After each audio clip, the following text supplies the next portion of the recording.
Hello, Ward. Hello, Eric. I mean, where I feel totally filled with raw emotion, even 5 days later or 4 days later, wherever we're at. I don't even know where to begin. I'll let you steer the ship on this one. And I have very little voice. So I just don't even know where to begin, Ward. I know exactly where to begin. We're going to thank our good friends, our family at communitycars.com, not only for making this podcast possible, but for making our incredible trip to Miami possible and for all they have done over the decades to support Indiana athletics. There are so many people, so many fans, so many supporters of Indiana athletics and specifically football. And if you love IU and you need a car, there is absolutely no other place on earth that you should be purchasing your vehicle, not only because the service is second to none, but they're incredible human beings who have done way more than their share in getting us to this easily the greatest moment in Indiana athletics since 1987, depending on, depending on who you are and what you like. This damn well may be the greatest moment in the history of IU sports. And as always, we are. Powered by CommunityCars.com, sponsor of the pod, Hoosier Hysterics. CommunityCars.com, Hoosier Legends talk with Ward and Eric. CommunityCars.com. Yeah, you said it as good as you can say it. Community Cars is part of the Indiana community. They are part of the IU football community. They have been for a long time and through thick and thin. And here we are. So I think as we talked about how we're going to approach this episode, this is just us pouring out our emotions and celebrations and feelings on what this is, what the trip was like. We'll go through that, what it what it means going forward, and we'll leave all of the other stuff about the next game and next player and all that stuff for other podcasts because Indiana is the national champions in football, and I just it is nothing we ever in our wildest dreams could have ever uttered without the other one laughing at us. That's the truth. it is the perfect season. It checks every single box, it meets every criteria of what was required to have a perfect season, not just for us, the Indiana fan base, for anybody, any fan of any team in any sport. And there's so many of those boxes to check. I think we should go through some. One, it's the bad news bears, it's the lovable losers, it's the over century of futility. You enter this season the losingest program in the history of the sport, and you finish it perfect. You're undefeated. You don't lose a single game. And how do you do it? You do it in a fashion that's so impressive, where you blow the doors off a top 10 team that comes to your home stadium. You go on the road and you end the nation's longest home winning streak. You take down the perennial powers of Ohio State and Penn State and Alabama, aforementioned Oregon, ultimately Miami. And who do you and then you have I'm sorry, and you have nail biters in there too, right? It's not just blowing teams out, which is so impressive and awe-inspiring, but then you have to have that agony and the ecstasy. You have to have that tension. You have to have that drama, because as fun as every Illinois or Alabama game is, it just isn't as exciting and thrilling and ultimately memorable as the Ohio State game or the Penn State game or the Miami game Or the Iowa game. or the Let's not Iowa forget game. Iowa. And so then you have all of that going on. But then you look at the people who did it. You look at this now iconic coach who could not be more interesting and entertaining or more inspiring. You look at the quarterback who has now become an absolute sensation. It's Fernando mania in America. You go to bed at night watching him on the Tonight Show. You wake up in the morning, you see him on the Today Show. It's Fernando mania in America. It's unbelievable, Eric, and he is everything you want to represent Indiana University. He is a beautiful human being from a beautiful family, and he embodies not only what we want IU athletics to be and Indiana University to be, so do all his teammates. It's unbelievable the quality of these kids. In this day and age of the transfer portal, you're like, oh my goodness gracious, are we ever even going to know the names of these kids? Much less can we get invested in them and care about them as they wear our name on the front of their jerseys. What's the names on the back? And now all of these guys are going to live in our hearts and our memories forever, not just because of what they did, but because of who they are. And a couple more boxes to check on that list that you put on. Vanquish foes that you've not been able to ever beat before, really, like the Ohio States of the world, like going on the road and winning top 10 games, like against Oregon, overcoming injuries where we lose our best pass rusher, Wyatt, earlier in the season. And then a superstar emerges in Stephen Daly, who tears it up and helps us win the game against Ohio State, and then injures himself. And who's next?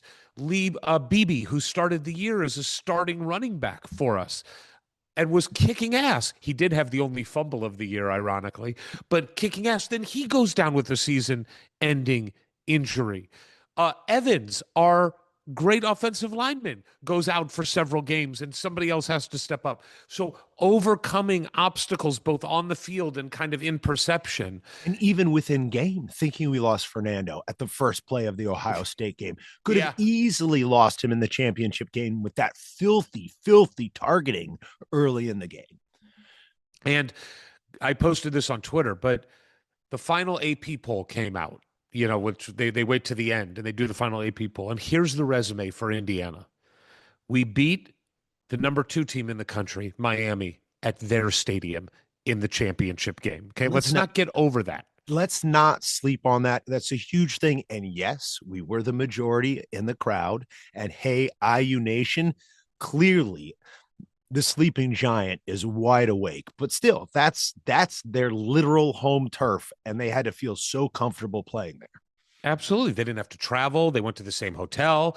Their friends and family are around for many of them. The creature comforts are there. It's why playing on the road is difficult. I mean, It is. And so we beat the number 2 team in the country there.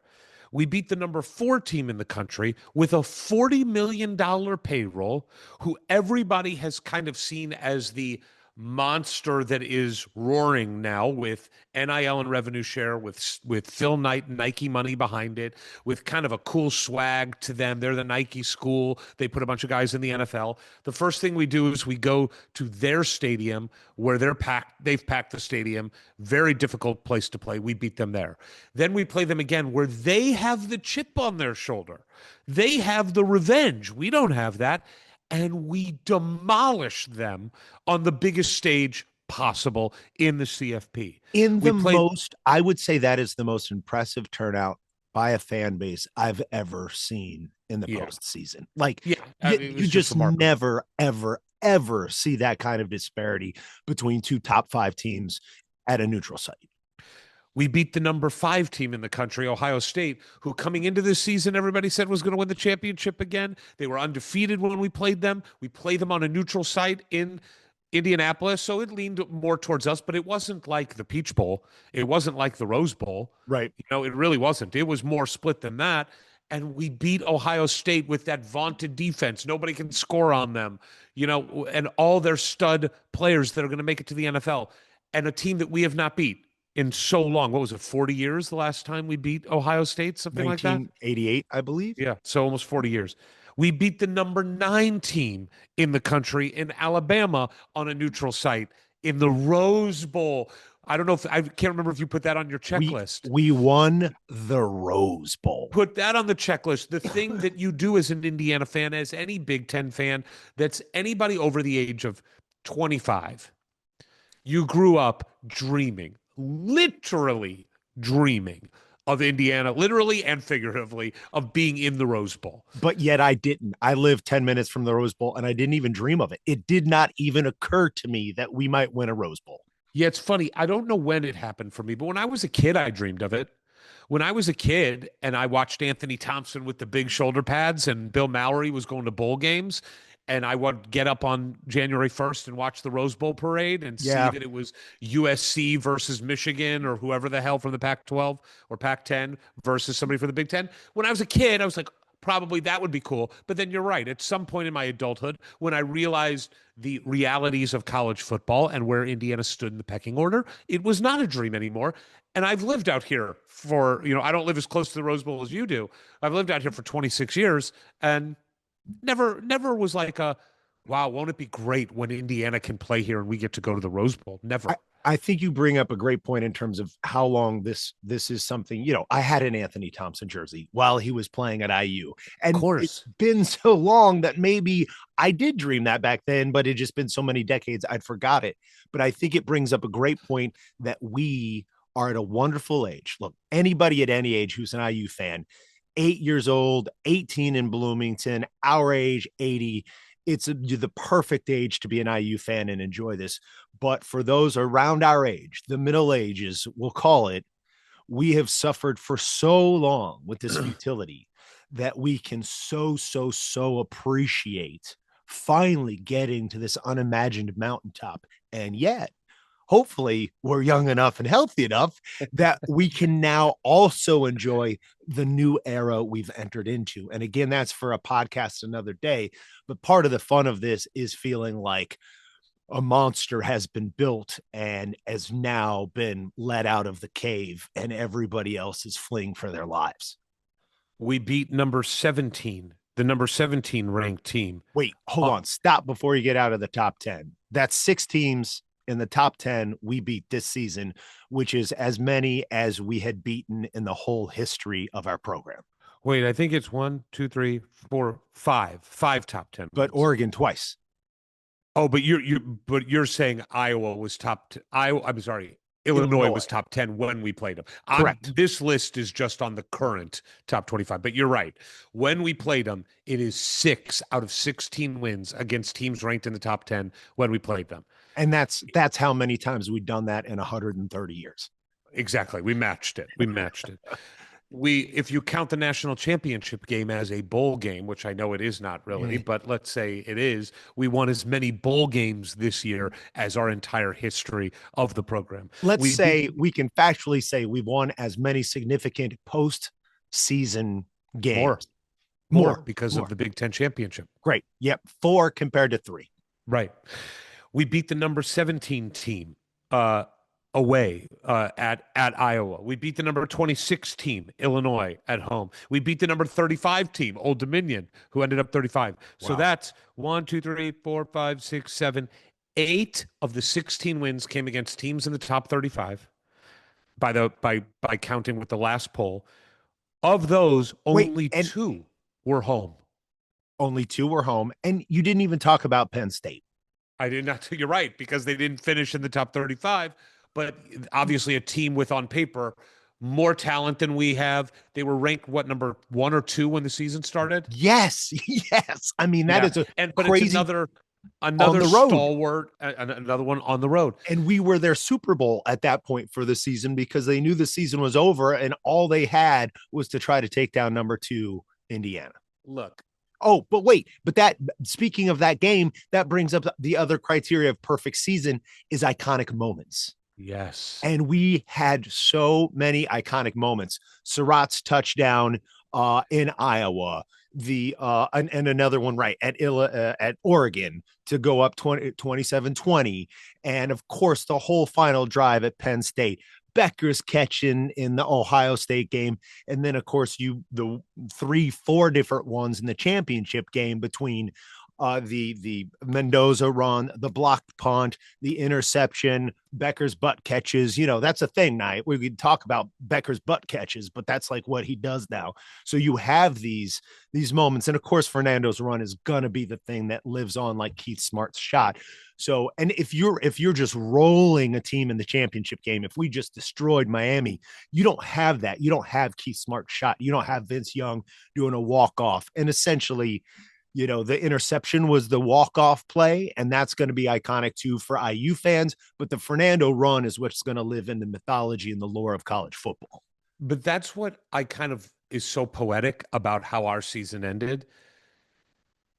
Look, Fernando is we will talk about this. I don't know if we'll talk about it on this podcast. Maybe we will, about the impact that he has made and how you contextualize that in the history of Indiana University after only being at Indiana for a year, basically. But we'll talk about that.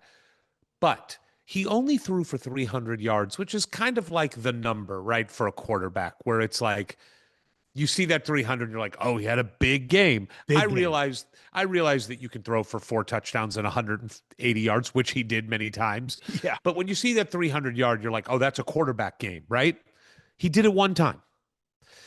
This was not a team built on any one player. This was not a team built on Fernando, go win us the game. Because let's be honest, that second half in the championship game was a grind. It was a real grind.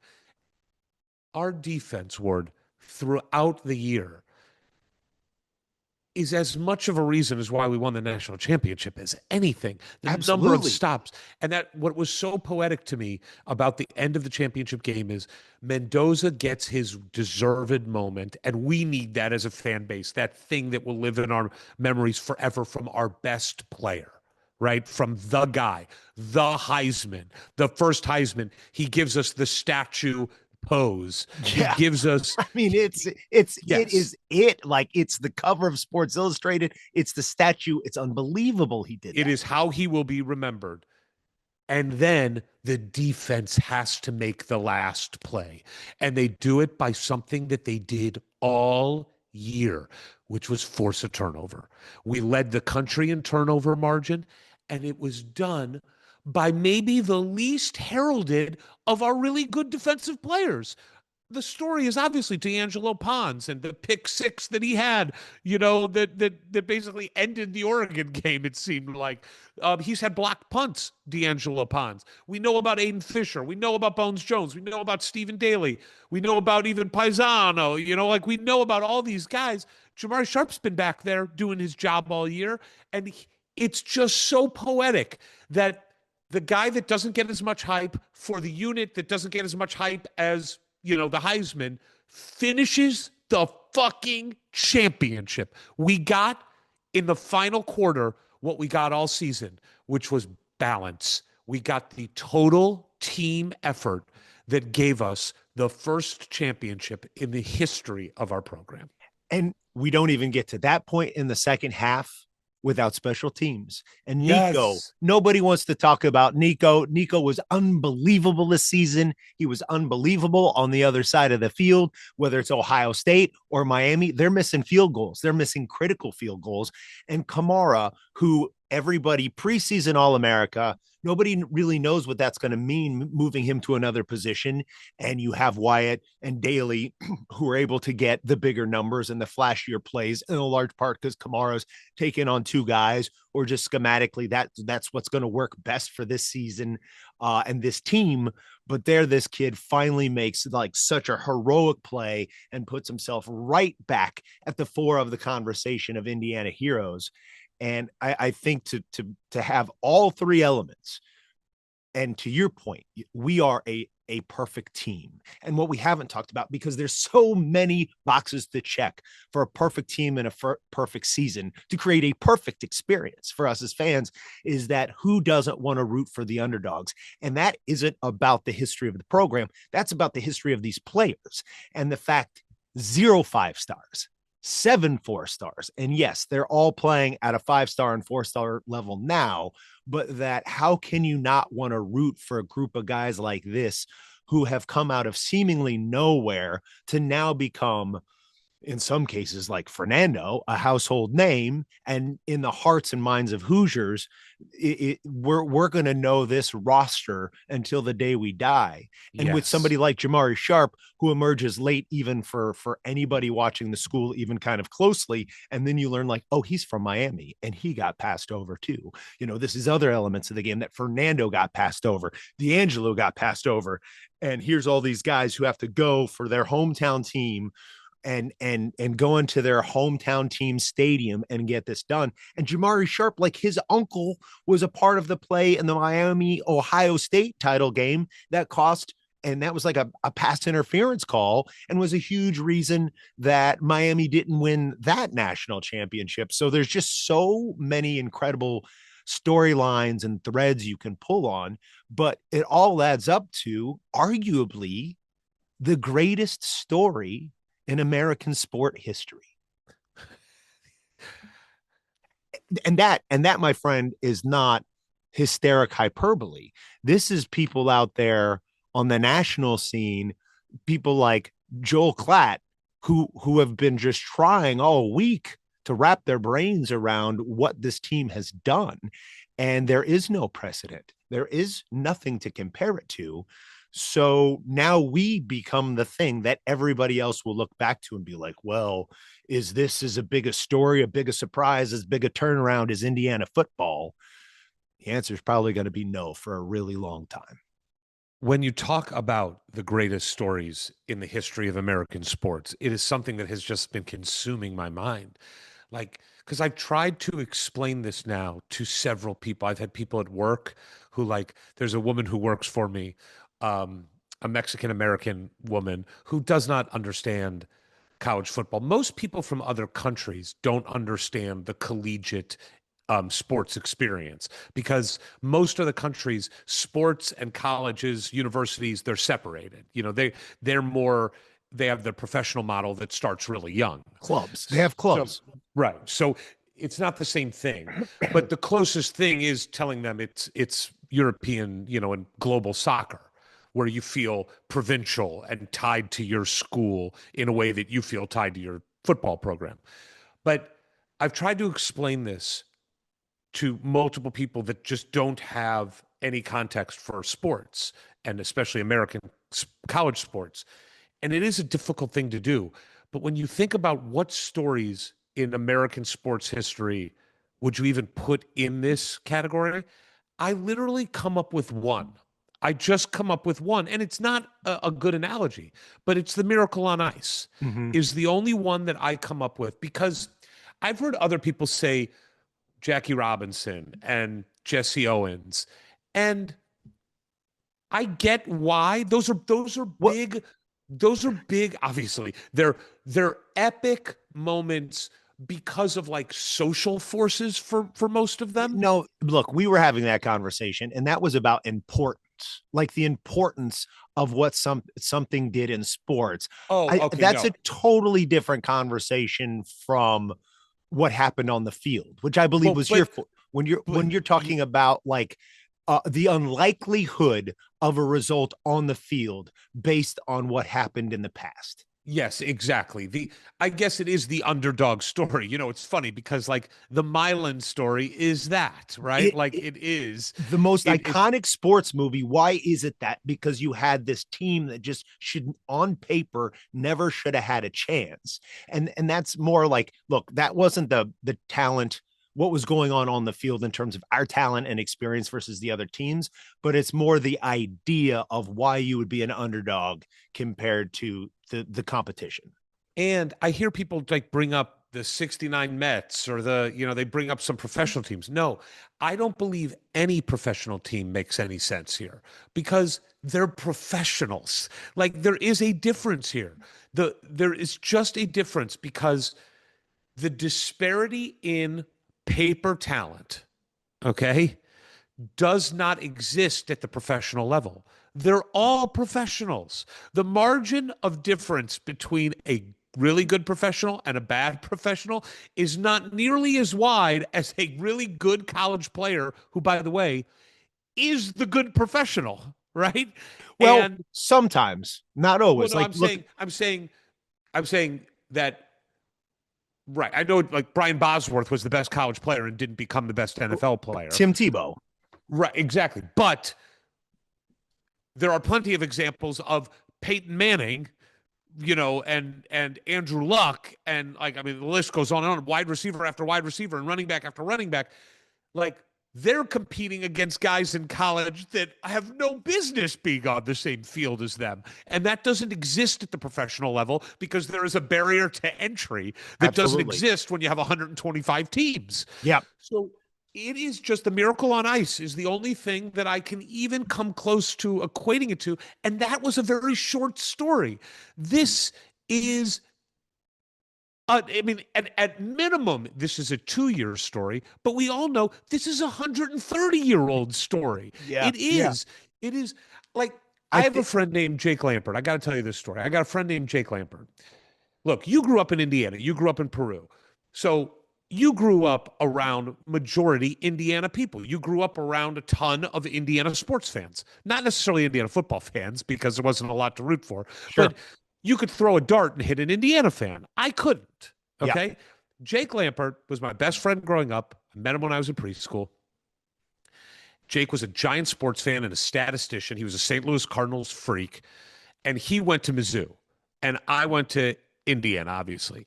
And we kept this like rivalry and joked about Mizzou versus Indiana football because they were very similar. They both sucked.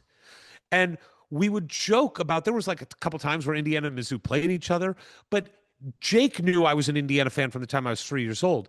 And he would joke it was just a running gag about, was this the year for Indiana? It was a punchline. Sure. And we talked about it all the time. And Jake reminded me in the aftermath of the national championship that when Indiana went to the Outback Bowl that you went to, Yep, right? 2009. Yep. Okay. Real disaster. I was in St. Louis for that, and I rented out a room at a big sports bar to get as many Indiana people as I could to come watch the game. And like that was for the Outback Bowl in 2009. But it just shows like any little piece of success, we were like, you went to the game, right? Yep. Tom Allen came in and gave us that little bit of success, and we wanted it so bad. We were so thirsty for it. This is a 130-year-old story that got erased and reversed in 2 years. And like the 75-76 Indiana basketball team, it has that one prep year, that exactly was heartbreaking. Another box to check, Ward, is the prior year where you fall short. That's great. That's a great point to bring up because it was, and Knight always so quick to talk about that 75 team.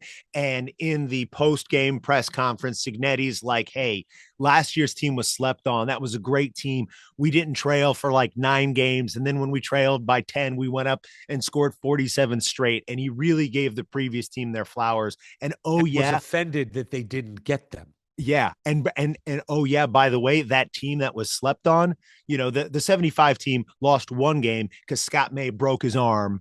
And it was obviously in the tournament where they couldn't get it done, and gave the guys the next season the fuel for the perfect season. These guys, you hear the same thing. Their only losses are on the road to number 1 Ohio State, on the road to number 2 Notre Dame. And you hear in the offseason the way the guys came back and the way that fueled them, and that not only to like be able to beat those teams, but to like never lose again. Like they were like, losing at all to anybody under any circumstances is not okay. And they did it in the second year. And with Knight, that was years 3 and 4, 4 and 5. Yeah, I mean his first year was 72, right? So yeah, it was like his fourth year, 5th years. So for these savants to come in and like, look, Knight was in his early 30s and Cignetti's now in his mid 60s. So that's the other box to check on the perfect season. You have a coach oldest ever to be a first-time champion. Right. And a guy that was like not given the shot. Yes. Right. Like he was an assistant. He tried to work his way up the way everybody does, but then couldn't get the big coordinator gig. So said, screw it. I'm gonna go to the shit kicker school that he had a real connection to, IUP, because of his dad, right? And oh yeah, and it's called Indiana University of Pennsylvania. Like it just keeps being more ridiculous, like way too outlandish to be a movie. Right, exactly. So another box to check. But I on a side note there, with Cig getting his big shot into his 60s, and in terms of like the inspiration this team, these players, this season, and this coach can provide to us all. Look, I'm sitting here in Hollywood in my late 40s, and I feel like I've been doing my best. I've been trying my hardest. Had some nice wins. But you really think like maybe you're just not ever gonna break through. And the fact that Cig's doing it, almost 20 years older than I am right now, it does help me take heart that I should not give up, and to really, to the point, is to not stop believing in yourself and what you're doing, even if it takes decades for your wider industry or the wider world to take notice. great point. I also want to say this about sports in general, and this team is such a microcosm of it. But like a football team, you have so many people on a football team. And by definition, it's almost the most diverse team you can have because all the positions are so specialized and you need like really different body types for each position. Like a field goal kicker compared to the body type of a offensive lineman, compared to a body type of a defensive back, to a quarterback, to a running back. They're all very different. But I look at this team and I see Fernando Mendoza, the Cuban kid from Miami, right? 6'5", come out of Central Casting. You go to Charlie Becker, white kid from Nashville, Tennessee. You go to D'Angelo Pons, black kid from Miami. You go to Pat Coogan. Yeah, South Yes, Side Catholic kid. right, exactly. It's all shapes, all sizes, all colors, and it doesn't fucking matter. We love them all equally.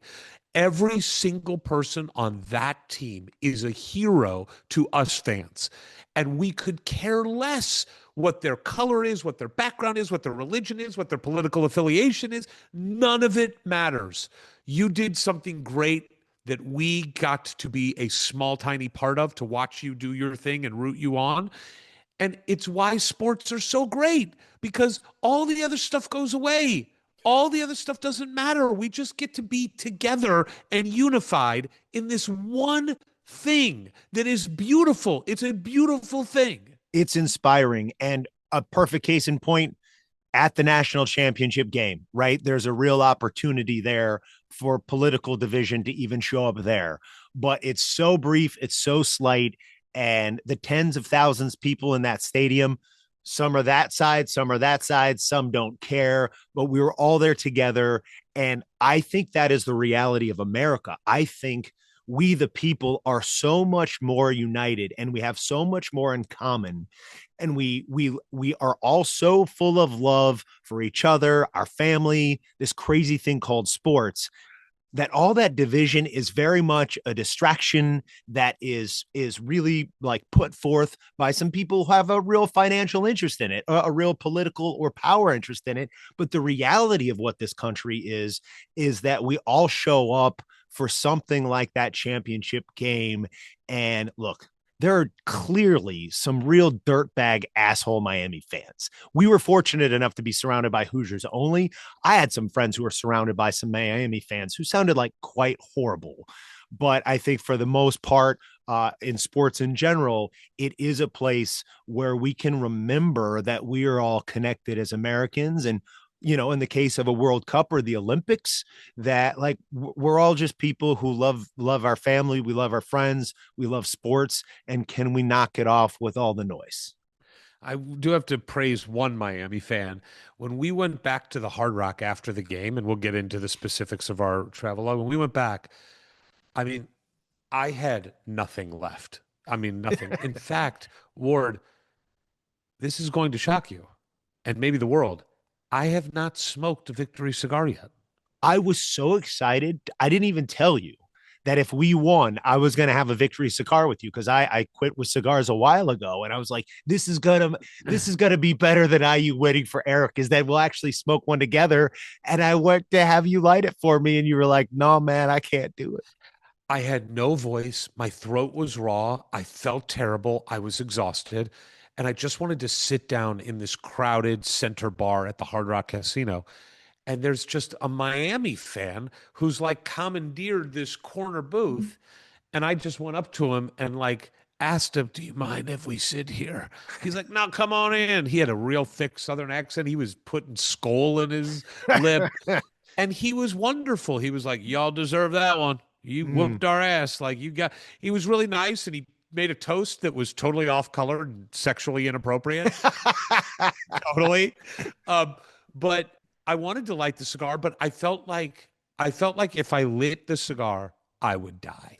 That's how bad I felt. And I have not smoked a cigar since. I had no voice all day Tuesday, all day Wednesday, half of yesterday, and it's just coming back, which is why I sound like I sound. This is why we're sitting here on Friday, January 23rd, finally doing this pod. Is you could not speak. And look, if I'd been trying to do it on Tuesday, early Wednesday, it would have sounded gross. But yeah, you left it all out on the field there, and Yeah. I appreciate that for you. And look, it's given But us time did you to smoke it? Oh yeah. And Oh, it you was did. and look, I had some other stuff in my system at that point, Yeah, sure. and Let's I not get had into not that. had any nicotine in my system for like, I don't know, a year and a half.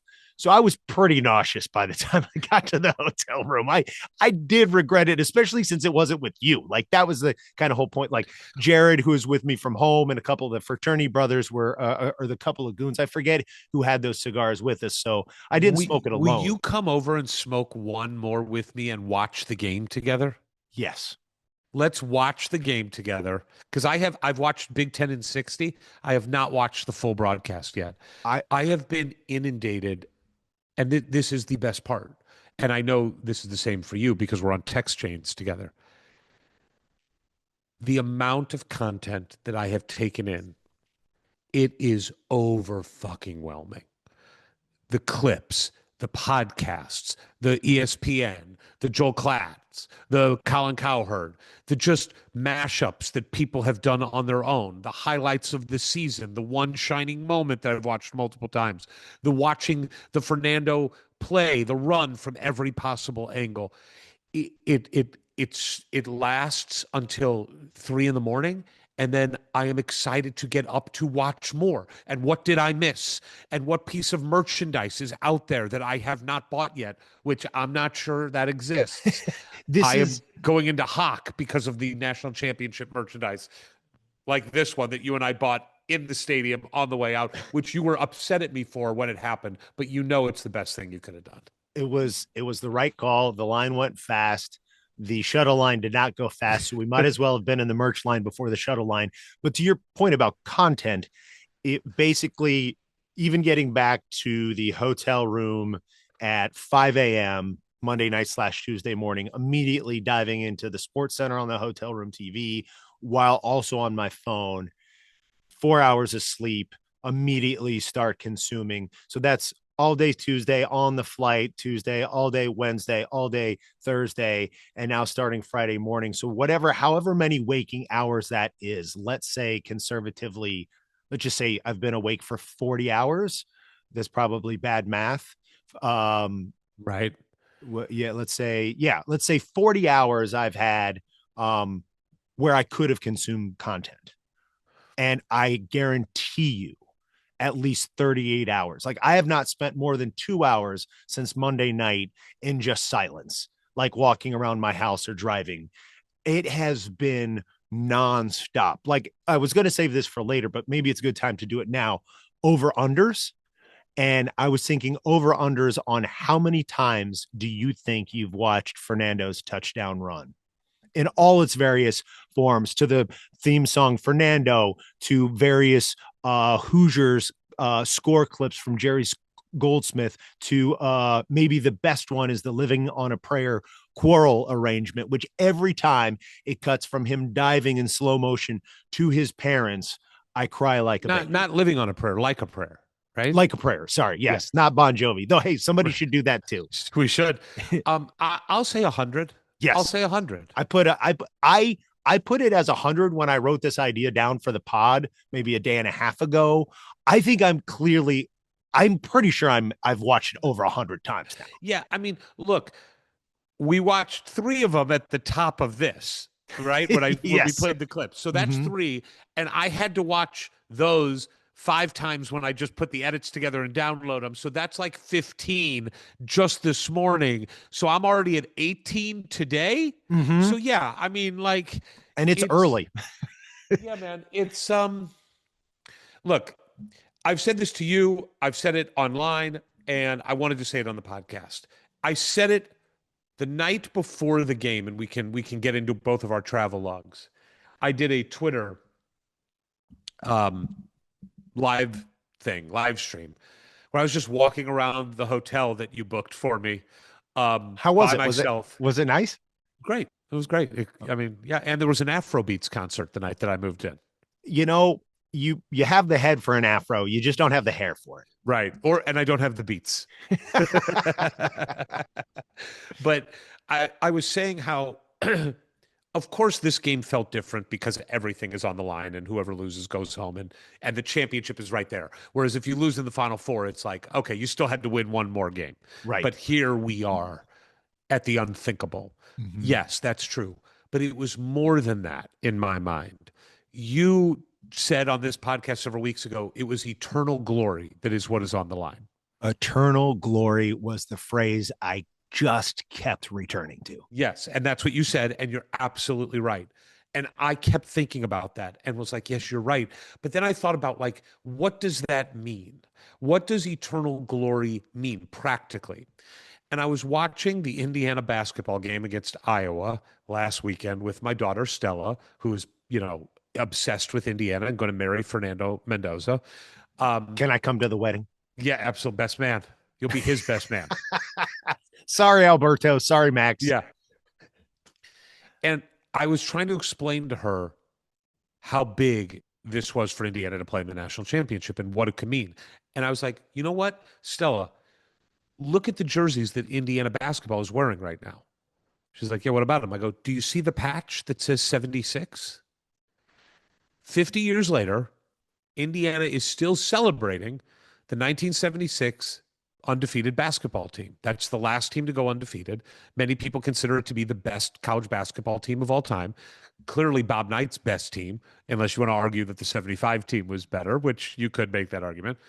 But for anybody who was alive during that, and anybody who's been born since that, like our age,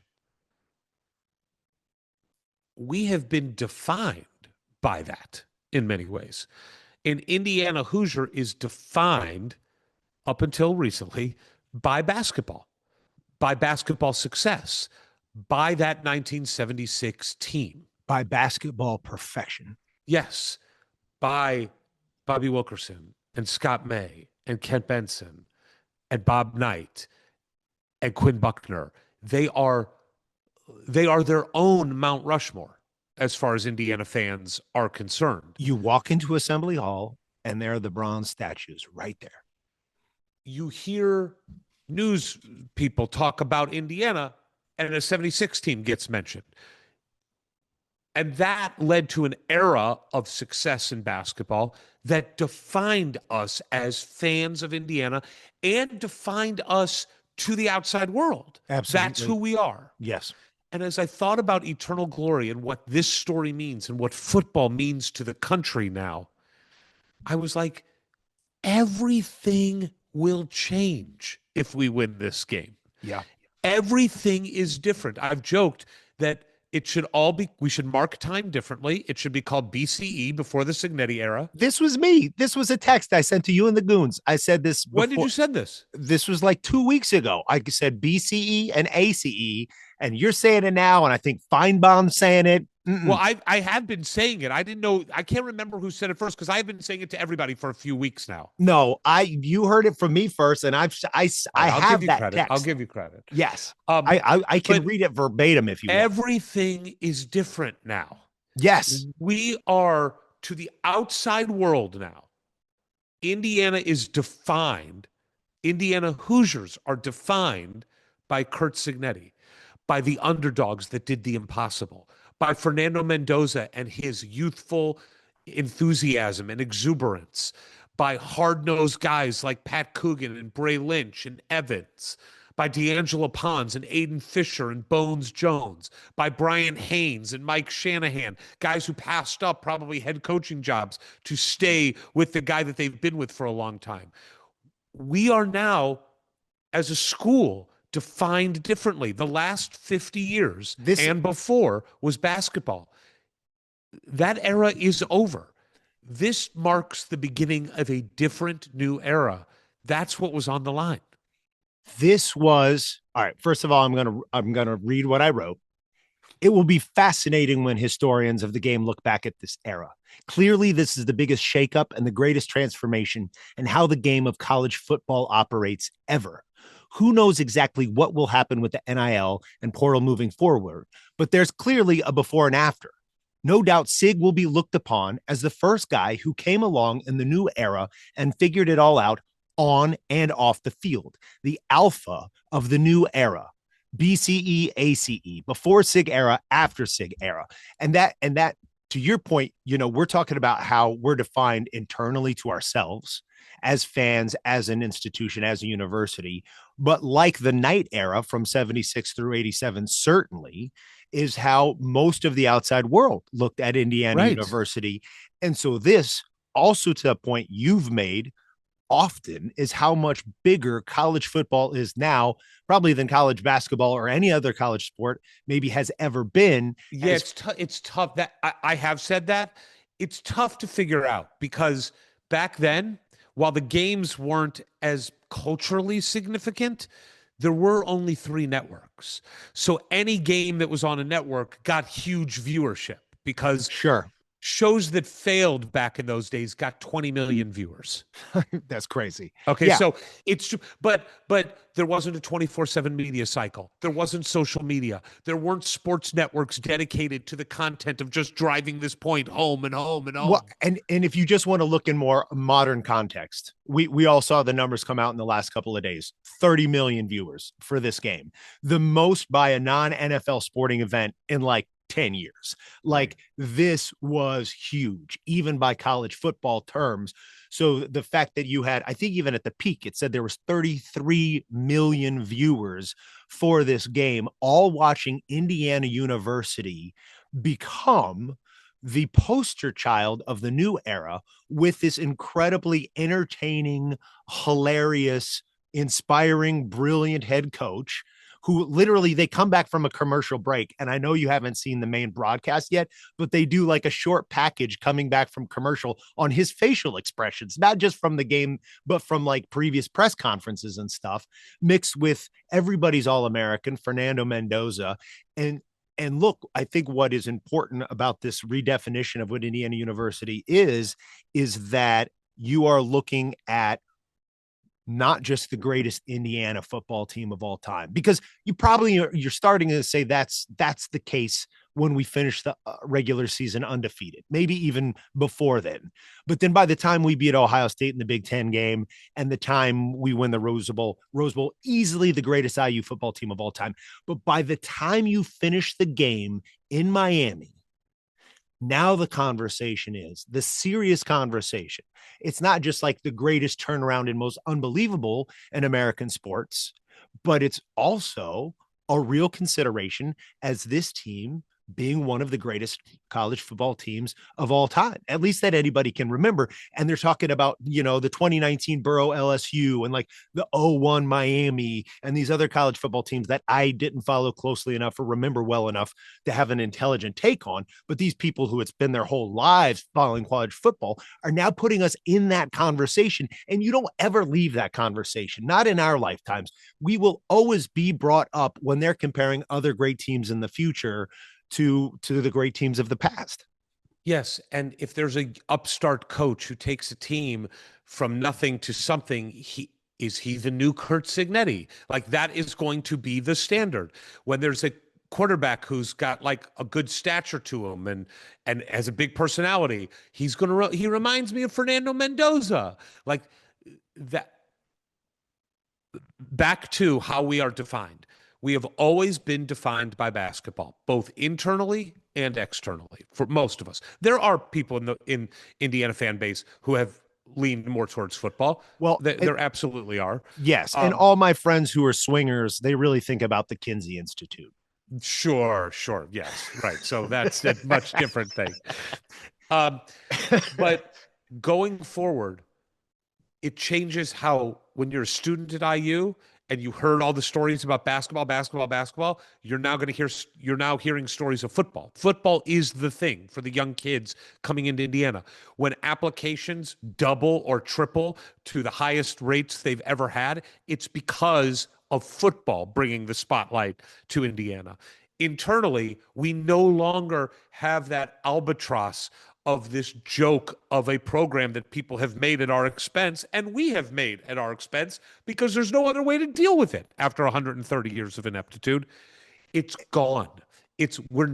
We are now one of the best programs in the country right now. We are the best program in the country today and for the next 365 days until somebody dethrones us, until somebody comes up with a undefeated season where they win 16 games. It's also harder to go through the gauntlet because you have the Big Ten championship game, then you have a bowl game in the quarterfinals or whatever you call those. What are they? Quarterfinals, then the semifinals, then the champ. You never had to do that before. You played one bowl game, right, to win the championship. So, and look, everything's different. Everything's different. And why, when you were wandering around the hotel contemplating this, it's extra sort of terrifying, is that if we had lost that game, the way we thought of ourselves and the country thought of us, it would have been those lovable losers. They went and did it again. They got that far, and they still ended up being the loser. Real quick, Ward. Yeah. Who lost 2 years ago in the college football playoffs? Exactly. I have no idea. Like this, as much of a story as we would have remembered it, it's a footnote for the rest of the world. It's an absolute footnote that would have been forgotten in a couple of years. Particularly everything was on the line. But look, and we all have a lot of confidence that the next decade should be pretty damn good in Bloomington. But who knows? You never know about these things. And to your point, that would have been like, even when we got all the way there, the biggest memory is going to be of losing, of what could have been. Almost hurts more in many ways than in all the ways. It would have been excruciating. And that's why the second half of that football game was the most agonizing and the most euphoric experience I've had in sports. Like, there's been nothing like it, going from hugging and cheering and jumping to like putting my head in my hands and just staring at the concrete stadium floor back and forth throughout that second half. And look, I thought about it. We talked about it before the game. Do you want the blowout, or do you want the super tense game that comes down to the wire? And you're like, I just want to win. But like, win by one.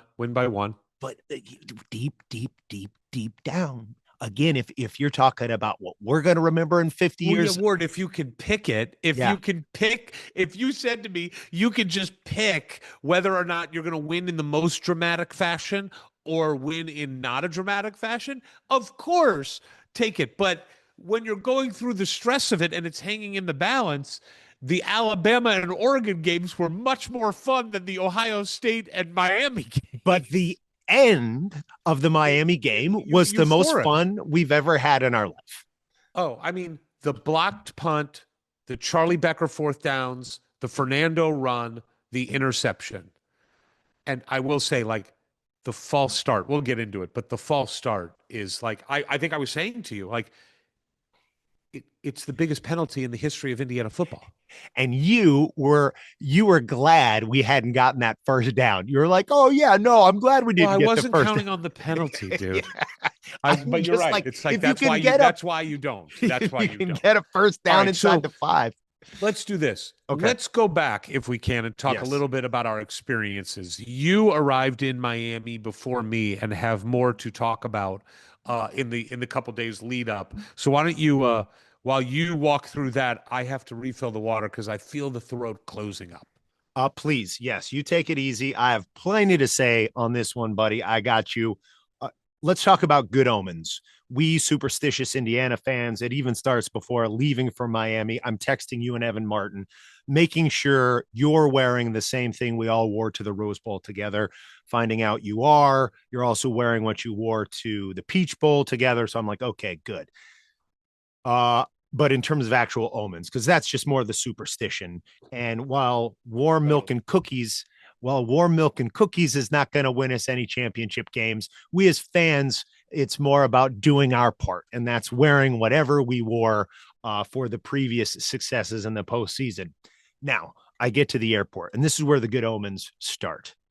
I'm walking through the Southwest terminal of LAX, and there, like a vision in the morning, is the one, the only late night legend and Hoosier hero, Brian Stack. Brian Stack, the only time we've got to be with him in real life was when we first met, running into each other, going to a game at Assembly Hall.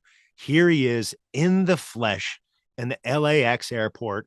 And I was just so delighted to see Brian here. Brian is such a huge Hoosier fan. We've had him a guest on the pod. He's been a guest for my IU media class I teach here at IU. He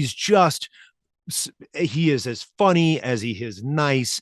And oh my gosh, what better omen is there than to run into this beautiful man and beautiful Hoosier than in the LAX terminal, and we embrace, and we're both just so excited to see each other. But there's this woman kind of like barking at us from the store that we're next to. And I'm like, why is this lady giving us a hard time? We're having a moment here. And then I look over and she's like, watch where you're stepping. And I look down, and Brian and I, in the middle of LAX, in the concourse, are standing in dog shit. This older gentleman who is a few feet away has a dog, a service dog that he's walking through that just somehow got the shits right there. And Brian and I were so into seeing each other and greeting each other that we're literally standing in dog shit. So it was a good omen to see Brian. Yep. But then two Indiana fans are standing in a pile of shit in the middle of the airport. That does not sound like a good omen. I ignored that being any kind of ominous omen. And I was like, this is going to be a funny thing to talk about on the podcast and with Eric. Anyway, it was wonderful to see Brian. And as we're sitting there, and he's so kind, he has Chick-fil-A. I'm like, that's a good idea. And despite standing in this dog poop, I'm like, I'll go get some Chick-fil-A, and then he's going to wait for me at my gate, and we're going to eat Chick-fil-A and talk about all things life and Hoosier. And we're asking, how do you feel? And Brian's like, no, I feel good. I feel like I feel like really good about our chances in this game. And some stuff, it all just being there with Brian, you're just kind of inspired. You want to be the best version of yourself you can be.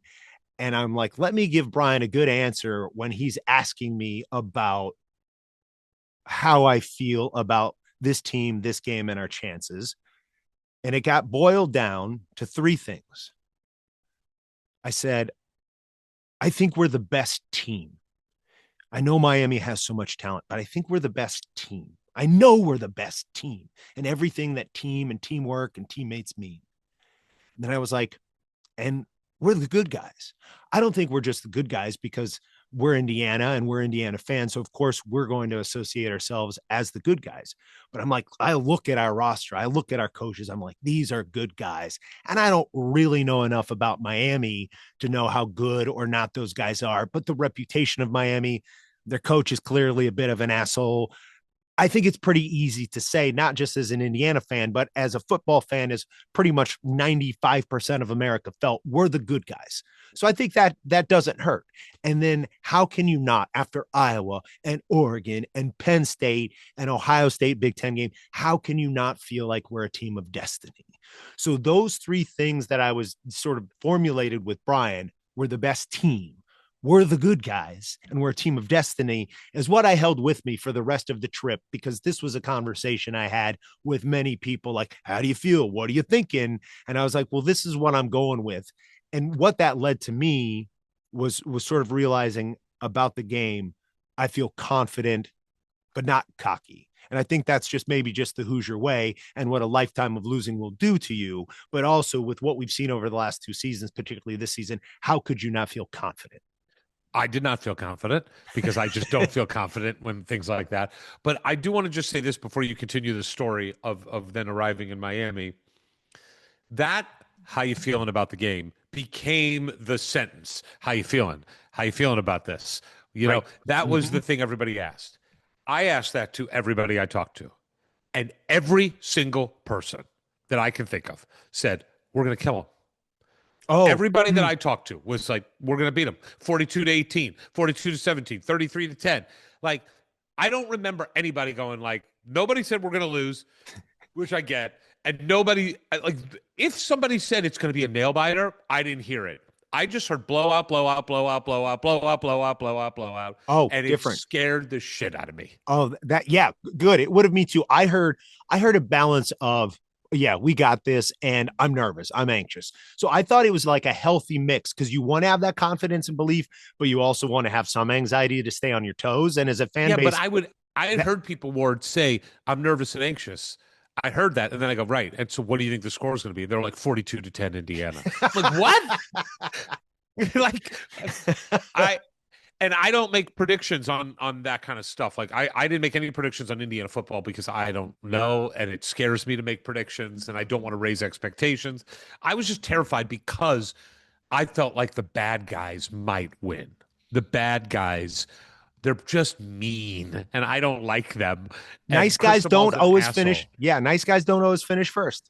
No, now Signetti's not like a nice guy. Like he's I not. think he is. I think he is. No, I don't. Well, okay, nice He's guy. He's a good guy. He's not necessarily a nice sure, guy. he's a good guy, but he's got some shit to him, which is Yeah. what we want. Like he's, yeah. I mean, all right. So then walk us through. You get to Miami. Okay, so yeah, get to Miami, but meet my dear, dear, dear friend from kindergarten all the way through fraternity brothers in college, Jared Frank. You know Jared, and our other fraternity brother, Jeff Lane. And we spend the night in South Beach. I just put my suitcase in the trunk of the car, and we just wander up and down South Beach. They've got this whole championship beach party, right? Like for the CFP championship, Calvin Harris is playing, and there's tens of thousands of people roaming South Beach, and you just could not have a more perfect introductory evening to Miami and the college football championship than that. Just getting caught up in the lights and the sounds and the people. We get back to the Hard Rock Hotel and Casino, get a decent night's sleep, and then the next day, really, just starting to roam around the hotel, and now you're starting to see Indiana fans show up. And the Hard Rock Hotel and Casino, it was great. Jared was very, very generous to let me stay there with him. And now you start getting more cream and crimson showing up, and they're walking down the pathway where all the shops are in the casino is the one, the only Angelo Pizzo. Another great omen there is to see Angelo finally get to meet his son Quinn, who's an exceptional golfer who lives out here in Southern California with us. As we're talking, Mitchell Page, the great former receiver for IU, comes along with a handshake just like ironclad handshake, vice grip. So now this is starting to feel cool. Like, oh, and now Adewale is having a party on like the pool rooftop party with a bunch of former IU players. So go up there, and there's the world's loudest DJ playing, and there's just like an ocean of like really old IU fans just listening to this EDM. But then there's all these great former players, like AJ Moye. AJ Moye was there. It wasn't restricted to basketball players or to football players. AJ was there. Adewale's friend and partner, business partner, Mike, who was responsible for getting him on the pod before and hopefully will again in the future, got to hang out with him.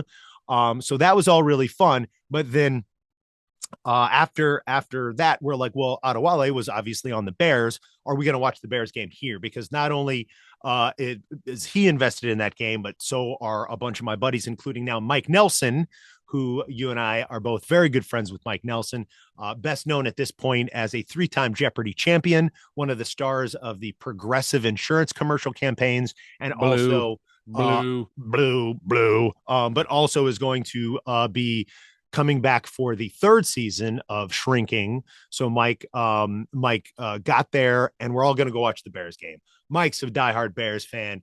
Jeff's a diehard Bears fan. And so we go to Fort Lauderdale to find a sports bar, and it's too crowded. It's too full. So I walk a few blocks. I find another one. And I'm like, and I'm wearing my Indiana blazer at this point, our classic Hysterics blazer. I left the pants at home. I'm like, the blazer's enough for tonight. And I'm like, okay, this is going to work. Send the text back down to Jeff and Mike. Be like, we got a place for you. Leave the other place where they're standing room only. We got a booth. Come on down here. And while I'm waiting for them to arrive, there's this blonde woman, 30-ish. She got a drink in her hand. She looks at me. She looks at my jacket. She looks back at me. She raises her middle finger, looks me right in the eyes, and says, "Suck my balls." I go, "Excuse me?"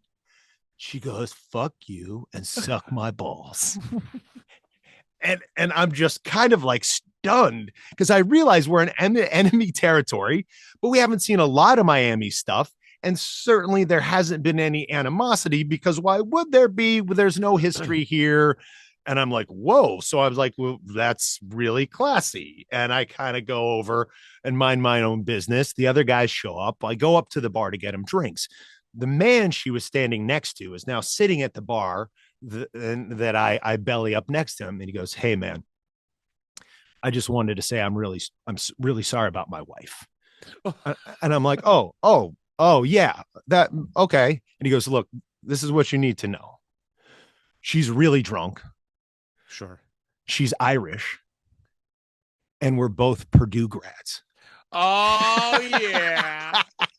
Phenomenal. And I go, oh, it all makes sense now. It all makes sense. I totally get it. I didn't know. Obviously, I was thinking she was a Miami fan, but now it's totally cool, man. I get it. He goes, "No, we're both actually 2nd generation Purdue grads." Yes. And we live down here, and we have a Purdue flag flying outside our house every day. So this is just like our never worst in nightmare. a billion years did they think that somehow Indiana would infiltrate their lives in southern Florida. You know, like, oh, they're never going to play in the Orange Bowl. They're never going to compete for anything down here. And here we are. I'm like, why did you guys even leave your house this weekend? This is going to be nothing but pain. So this is right around the time that I am landing in Miami. The other thing we should say is that you are texting me a little bit before this, like, we got to move the event. We got to move the event. Yeah. I'm like, what? You're like, it's no good. The sports bar is terrible. The sports bar is terrible, which I want to say how funny it is, because when you talk to some people who told you the sports bar is the best place to do the event. 2 people told me that's the good move, and ChatGPT reinforced it. Right. So then after you did that, and we posted that we were doing it there, I got like some tweets from people that had like anonymous names that were like, "There's nothing there. Like, it's not a good place for an event, but okay, you guys do you." And I texted you that, and you were very upset about it. And you were like, "Okay, well, I'm going to trust the 2 people I know and ChatGPT versus MK Dickweed on Twitter," or something like that. I'm like, okay, cool. I don't know. And then cut to you texting me, "We got to change the event." I'm like, "No, but Ward, we already told people that's the time. I don't want to screw it up." And you're like, nope. It has to move. It has to move elsewhere. Well, look, I went there. I looked at it like twice. I'm like, we can make this work. This is fine. We can make this work. It's okay. A little bit in denial, but also we would have made it work. But then I'm just sauntering around the casino and run into the center bar, which is like clearly 10 times a better space. But because you get so confused in the casino, I'm like, oh boy, I don't know how hard it's going to be for people to go from, if they go to the original, the sports bar, to find this place. It's literally a soft baseball toss. Oh, no. It is. You could spit from one Yeah. to the other. One good Yeah. loogie would get you there. Yeah.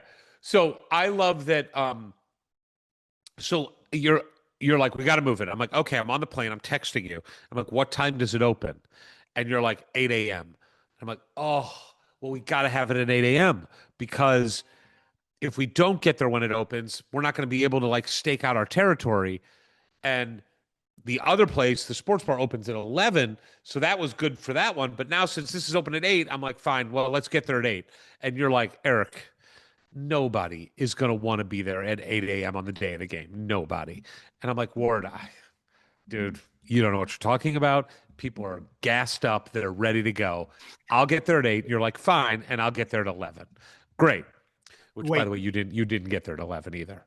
I said 11-ish. That's It's okay. that's what All I right. put Yeah. in Well, the you hit the video. ish hard. You Yeah. hit the ish hard. Now, before you move to that morning, I do have one more thing from the night before. So Sure. is now the time for that? I mean, my night. I will say this. My one thing about the trip in was I saw several Indiana fans on the plane. I saw them at the Sky Lounge before I got on the plane. Everybody's high fiving, fist bumping. But what I find hilarious since the Ohio State game is how you feeling is obviously the big question that you asked people. But the other one is what's the split? What's the split? What's the fan split? What's the percentage?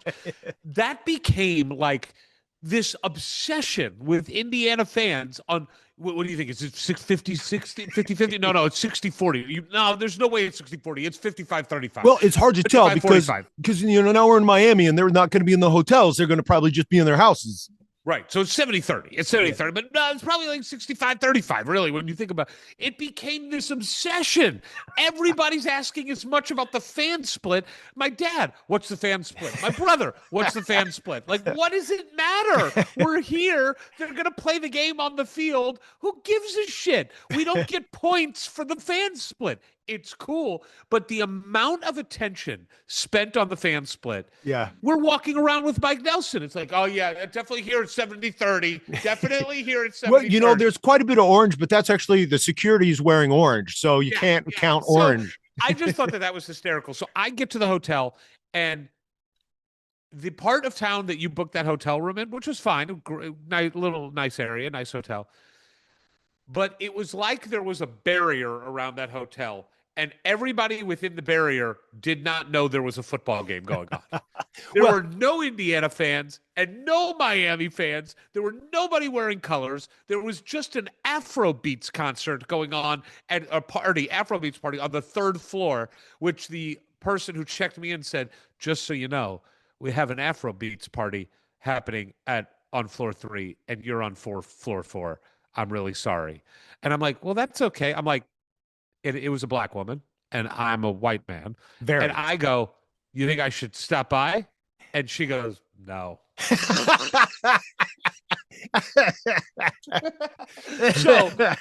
I Googled steakhouse. I found a really good steakhouse called Osabuco nearby.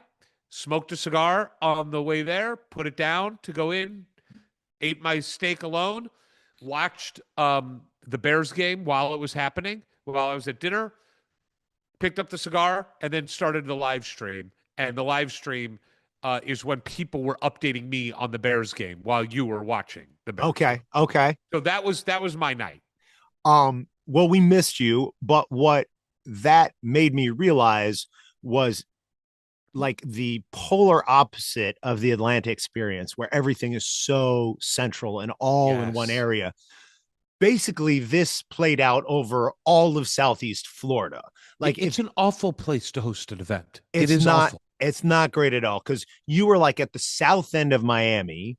Right. I was up at the Hard Rock, which is like kind of due east. It's not even Miami. No, it's somewhere it's Hollywood, Florida, which is about the halfway point between Miami and Fort Lauderdale. And so then you've got IU fans in Miami, around Hollywood, and in Fort Lauderdale. And that's like from one end to the other, it's over an hour without traffic. So I'm like, oh, this is going to be hard to kind of herd cats. I was glad that we were having the event at the hotel and casino because already a lot of people are staying there, and it is about as close to the stadium as you can get compared to anything in Fort Lauderdale or Miami. So I felt good about that. But And I felt bad. There was like official IU events down in Miami I wanted to get to on Sunday, but it was just completely impractical. But at night in Fort Lauderdale, after the Bears game, there was a Kilroy's pop-up. And so we're like, oh, well, we got to go to that. So we're about to get an Uber leaving the Bears game. And, tough ending for our Bears friends. And I tried not to think of that as like a bad omen for Indiana football. It's like the same way, the Pacers or the Colts or the Fever all had to die this year so the Hoosiers might live. I'm like, well, the Bears are another sacrifice on the pyre for Indiana football greatness. So we're going to take an Uber over to this pop-up, Kilroy's pop-up in what's sort of the South Beach area of Fort Lauderdale. But before we can get an Uber, like one of these jumbo golf carts with neon lights and EDM playing pulls up. And we're like, well, let's just take that instead. So then we're just like, 6 middle-aged white dudes on like this golf cart, just banging to EDM, chanting Hoosiers and just being total jackasses. We roll up to this club, we go in there, and there's like Kilroy's light show going on, Kilroy's signage, and they're playing, This Is IU, the unofficial official IU theme song. And that was really fun, really cool, kind of talking smack with, which maybe they were Miami undergrads. I think they might have been high school kids Wow. who were in Weird. that bar, Weird. giving us the U, and we're doing the IU. But then a gentleman comes up to me and introduces himself. And I realize he is the friend of a kid I grew up with in Peru, Indiana. And this kid's older brother, Jared, was in my sister's grade ahead of me. The middle brother was a couple years younger than me. And then this kid, Brandon, he was like the little brother. And, their dad was my soccer coach, and it's Peru. And, especially you play sports, we're all kind of like a family, and you all kind of grow up together. And Brandon, after I had left IU, he went to IU as well. And what I just learned a couple days before through Jared Frank was that Brandon, he had come out to the Rose Bowl, and it was a really big deal because he's been in the middle of like fighting this brain tumor. Oh, geez. And it was just like the local news, and I believe Fort Wayne did a story on it, and he's doing great. But to be able to make it out to the Rose Bowl is a dream for any IU fan. But for Brandon and to his buddies to get there, it's like this means so much more. And it's another reminder that it's so much bigger than sports. It's about family and love and these experiences we can share together. And I ask where Brandon is, why isn't he here in Miami? And he's in Lithuania getting this cutting edge treatment, which it was like just the miracle that he got accepted into it. And so, like sitting there and talking with those guys, while this nightclub music is pumping, and realizing, oh, this is bigger than coming down to Florida. There's real stuff going on. There's real stuff going on. And so just to update that, I reached out to Brandon after getting back after the game, and he said he's in Lithuania and he got great news from his doctors. Oh, wow. That's awesome. Yeah. So that's great. I hope to keep getting, I know I'll keep getting positive updates from that end, but for what that guy and his family and his friends are going through, and how much more meaningful is what Indiana football is doing right now to bring them together, to bring them joy, to bring them belief. It's really, really special. So I'm so glad I got to run into those guys. Thanks for sharing that. Yeah. That's wonderful. Yeah. What time did you turn in that night, the night before the championship game? What time did you get back to the hotel? Very reasonably. Got into bed at like 1:30 a.m. Okay. I'm like, we got the biggest day of our life tomorrow. We need to get a good night's sleep. Now, okay. I don't know if it had anything to do with what I'd put into my system that night, or the fact that we had the biggest game of our lives the next day, but I laid in that bed for probably 9 hours and would be lucky to have gotten 2 full hours of sleep. Yeah. Look, I went earlier. I went around midnight, and I woke up at 3 a.m. and was wide awake, and there was no chance I was going back to sleep. So I'm watching clips. I'm reading Twitter. I'm I'm watching like the Oregon game on Big Ten and 60 on my phone. I'm like, I just got to make it because I got to get to this place at 8 a.m. I got to get to the event at 8 a.m. So I just decided to get up at like 4:30 in the morning. I showered, got my drip on, got the fit that I've been wearing to every game, was really excited, packed my pockets with cigars, and went outside and started smoking a cigar. Started smoking a cigar at around 5:15 a.m. and walking around. I liked that it was cool in Miami. It was colder, which I loved. Yeah, Um, 60-ish. well, no, not at that time. Oh, At that yeah, time, it yeah. was at that time it was quite a bit colder.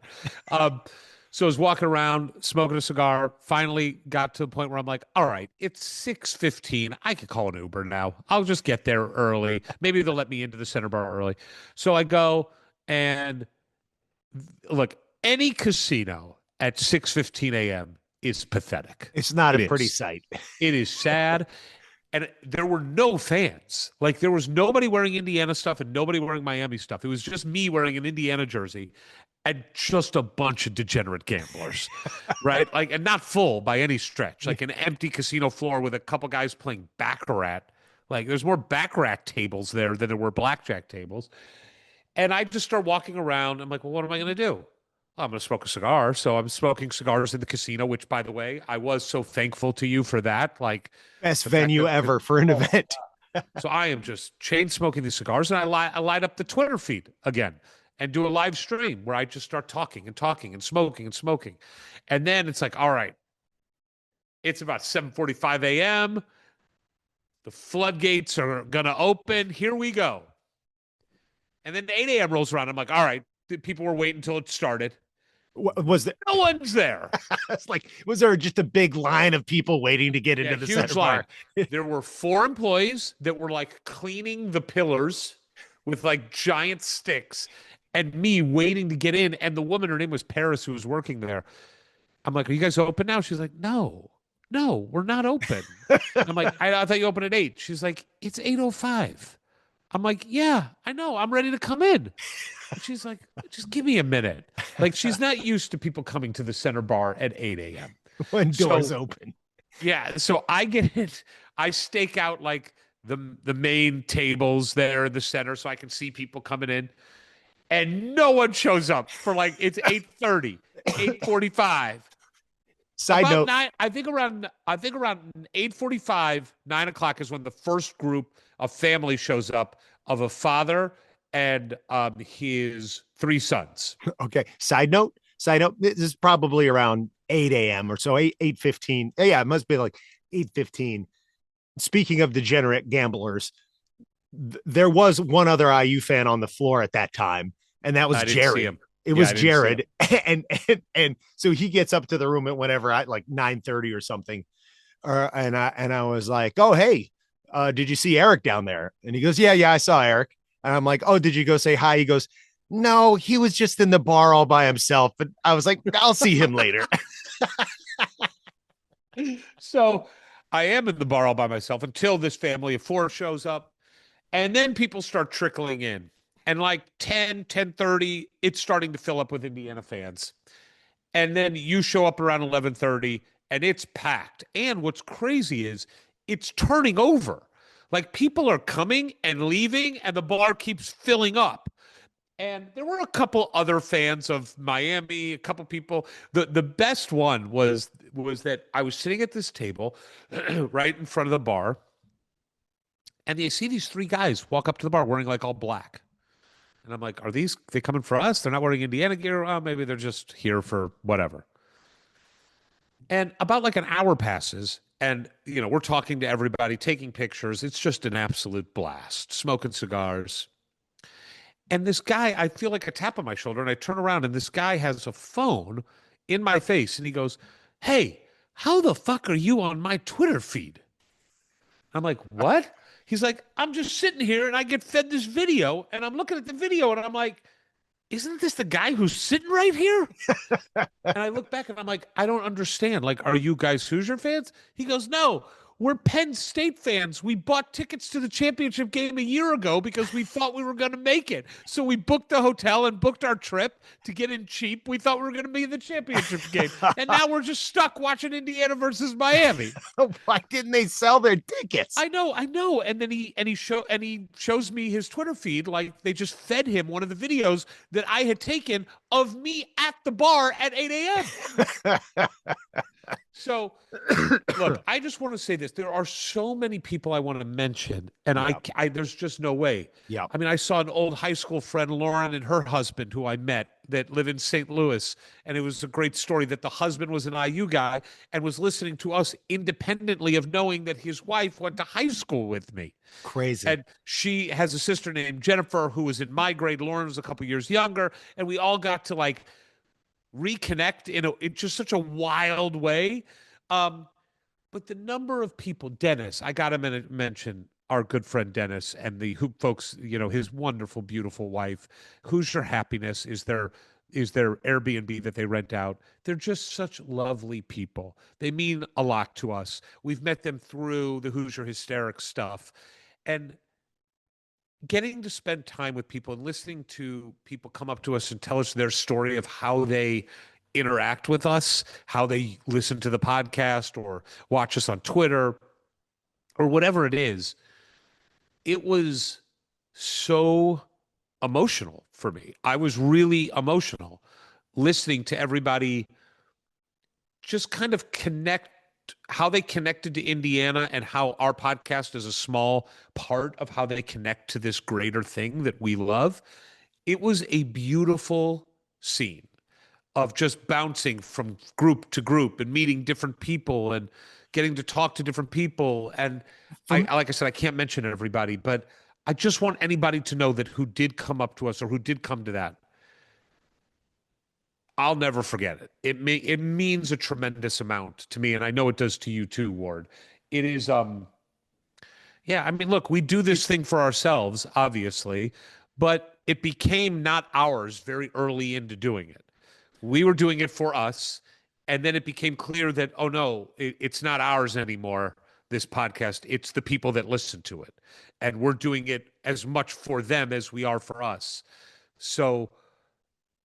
It's easy to get disconnected from that out here, doing it over Zoom. Like we're not even together doing it. And the listeners are largely download numbers, streaming numbers when I'm uploading the next podcast. We get to go on to Peegs, our great partners at Peegs who do so much for the community, and we get to be a part of that community. But it's that very rare instance, it happened in Pasadena too, where we get to truly connect eyeball to eyeball, shake a hand, hug, talk about what it all means to us. And it is, and we go back to it time and time again. And I think it's what we discovered really early doing this. It is about the community. And a lot of what we were doing early on was about the glory days of the past. And we could connect through that and bond through that. I'm so glad glory days are here again, and we're getting to go out into the world and reconnect with a lot of folks or meet folks for the first time, or in some cases see our worlds collide. I'm sitting there at the Center Bar in Hollywood, Florida, getting ready for an IU national championship football game, and there are folks who I grew up with in Peru, Mike Bacorn and Mike North Sr., whose son I'm very, very close with, and Mike's daughters, Shelby and Tori. And then over here, a bunch of Lambda Chi's, and over here's, Mike Nelson from theater at IU, and Jared, who I grew up together with in Peru, and we were fraternity brothers together. And then, there's all the people we've met through the pod or back at IU, through teaching. And they're all coming together. And not only do we get to see all of them then and there, but in some cases they meet each other. Like, did I ever think, these couple of guys, they're Bears fans, but they never met each other before, but they're some of my dearest friends in my life. And we all get to go spend a night out watching the Bears game because there's an IU game the next day. And this is something, talking about how everything has changed. It's one thing to be a bunch of fanatical IU basketball fans who will meet up in Las Vegas and there's like 10,000 of us there to get disappointed, or in a cold Tuesday night in January, 17,000 show up in Bloomington to watch a game. But when you're talking about however many home games on Saturdays in Bloomington, where you're probably looking at 100,000 people showing up between the actual game and the tailgate. And now when you're talking about tens and tens of thousands of Hoosiers showing up in South Florida or in Atlanta, what this football team is doing and has done over the last 2 seasons is now take the IU family and give it the biggest weekly party we could ever imagine. Because not even at the peak of IU basketball, it's just simply a numbers game. You can't have nearly as many people getting together to watch these games. So now not only are we doing it in Bloomington 8 times a year or 7 times a year, whatever it is for home games, but now we can meet up all over the country and do this. It's a remarkable thing for a community to have. We have heard about Indiana having the largest alumni base in the country, over 805,000 people. And I will say this, there's some real loosey-goosey stuff going on with the math because it doesn't really make any sense. It doesn't. I think we're not even in the top 10 biggest schools in the country. Why should we have the most alumni? Because we live longer. No, yeah, nice. Here's why. Because Indiana counts all the satellite campuses. That's why. Why can't we? But that would be like saying the University of California has the most living alumni. And it counts UCLA and UC Irvine and UC Santa Barbara and UC Santa Francisco. And I'm just saying there is some goofiness. Look, we've got a lot of alumni. Big enough. But yeah, but to your point, we've heard that a lot, but you don't get to see it really. It's hard to put your arms around that. Like, so what does it mean? What Indiana football has done is galvanized that alumni base. It has given us the thing to rally around and actually go to. Look, I am so grateful that I've been able to go to these last 4 games.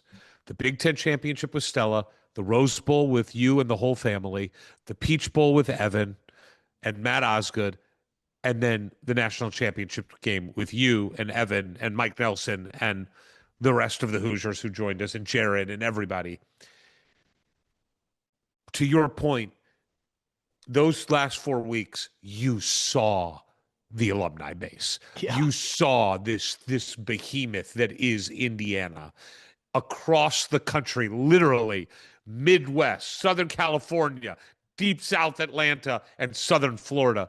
Everywhere we went, it was littered with Hoosiers, overwhelming numbers, coast to coast, and it was sensational. So we do that party and that event till about 2:30, and then the next big question that was coming up was, how you get into the stadium? What time are you leaving?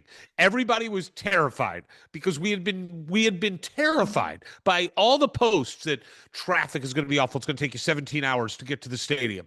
Security is going to do an anal search on you. It's the Secret Service. You should probably just leave the day before and just sleep out on the concrete that night.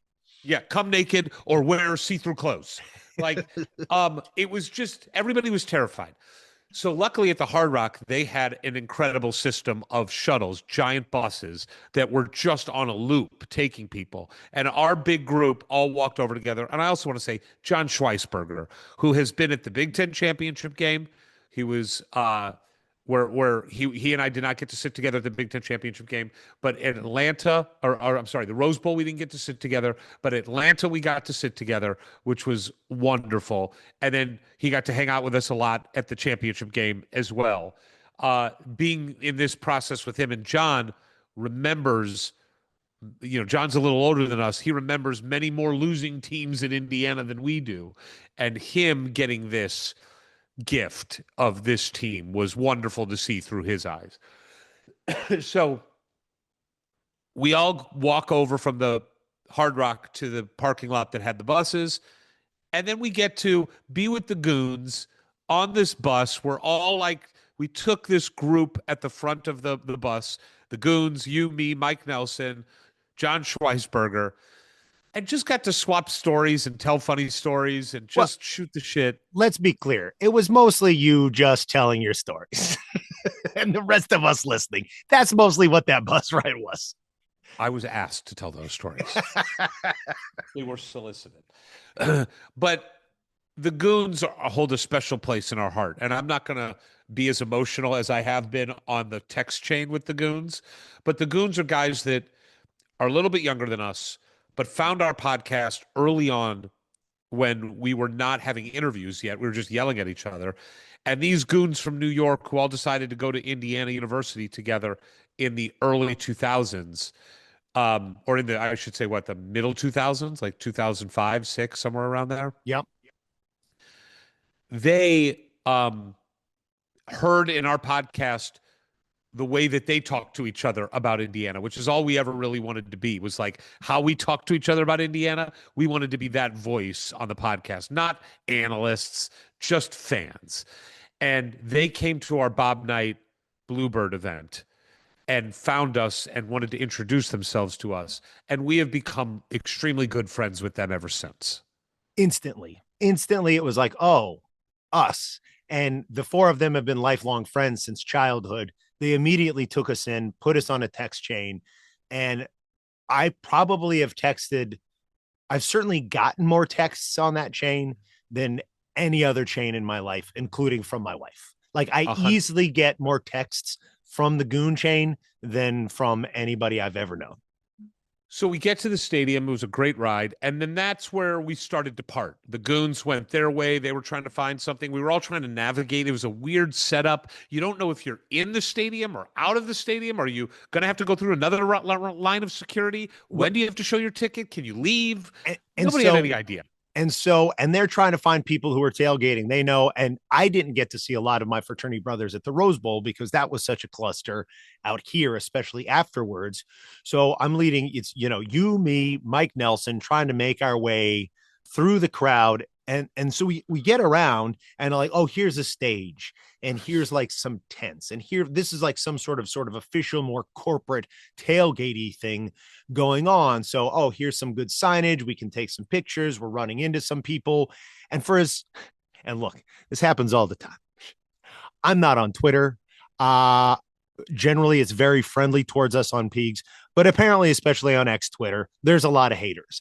I'm largely oblivious to that, except for when all these really nice people come up to us, tell us so many kind things about the podcast, but then also are compelled to say, I don't know why so many people hate you. Like almost without like, hey, love what you do, love the pod. I've been listening forever. And I'm sorry all those people are so mean to you guys. I'm like, well, I'm really not that aware of it until you bring it up, but thank you. But it's super fun and to take pictures and do the whole thing. It's just so fun to meet new people that way and to feel like we're not just talking to each other, but there are people out there listening and enjoying it. And then because it's time to find some food. First, I'm hungry, Ward. I'm hungry. I haven't eaten all day, and it's like 4:30. So, okay, there's going to be some food around here. We see people eating like, oh, a nice little mac and cheese, but it has some pork on it or meat or something. You can't eat pork. It's beef. So we're like, all right, go for that. And it's over there. It's this place called Concessions. Easy enough. That was funny. I was like, where do you get food around here? And somebody's like, right there. And giant sign that says Concessions. So we go over there. I'm like, ooh, I'm going to get some of that meat on that mac and cheese. That looks good. There is a pulled pork sandwich. And then what do you see, Eric? What do we see on the counter at the concession stand? I mean, one of the most glorious things I have ever seen. I see on a platter on top of a bed of mashed potatoes, a boulder of meat. And that's the best way to describe it. A boulder of meat that is probably, what do you think, Ward, 12 to 18 inches in diameter? Yeah, I was going to say, because it's a little more rounded, but almost square. It was like maybe 10 inches by 10 inches. Yeah, I was going to say like a basketball almost. Yeah, I'd say a basketball is a good comp. Of meat. and protruding out from the top of this meat is what looks like the handle of an axe. It is a giant femur. It's a femur of a cow. Yes, a giant cow. Had to be a giant cow. And I'm like, I lose my mind. I mean, this is heaven for me. Heaven. And we go, excuse me, what is this? What is this food item? And what is it called, Eric? What did they call this food item? Thor's hammer. Which is the perfect name. Because if the way we described it didn't make it clear, just think of Thor's hammer, and that's exactly what it looks like with meat and a bone. So we're the line isn't that long. They have Thor's hammer displayed, but it's weird how they have food displayed. I don't know if people are ordering that food or it's on display. I don't know. So I get to the front, and Ward orders his. Mike Nelson orders a pulled pork sandwich.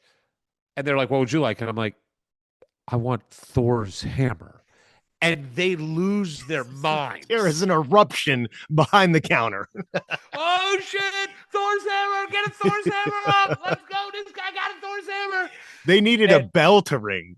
They couldn't have been more excited. We shot a video of it. You can go on Twitter and see it if you haven't seen it yet.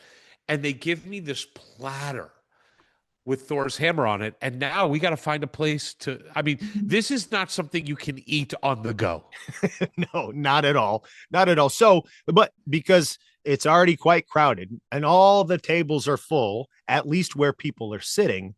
So what does Eric do? He saunters over to this picnic table that is full of people. And you say, do you mind if I put this down here as you're putting it down there?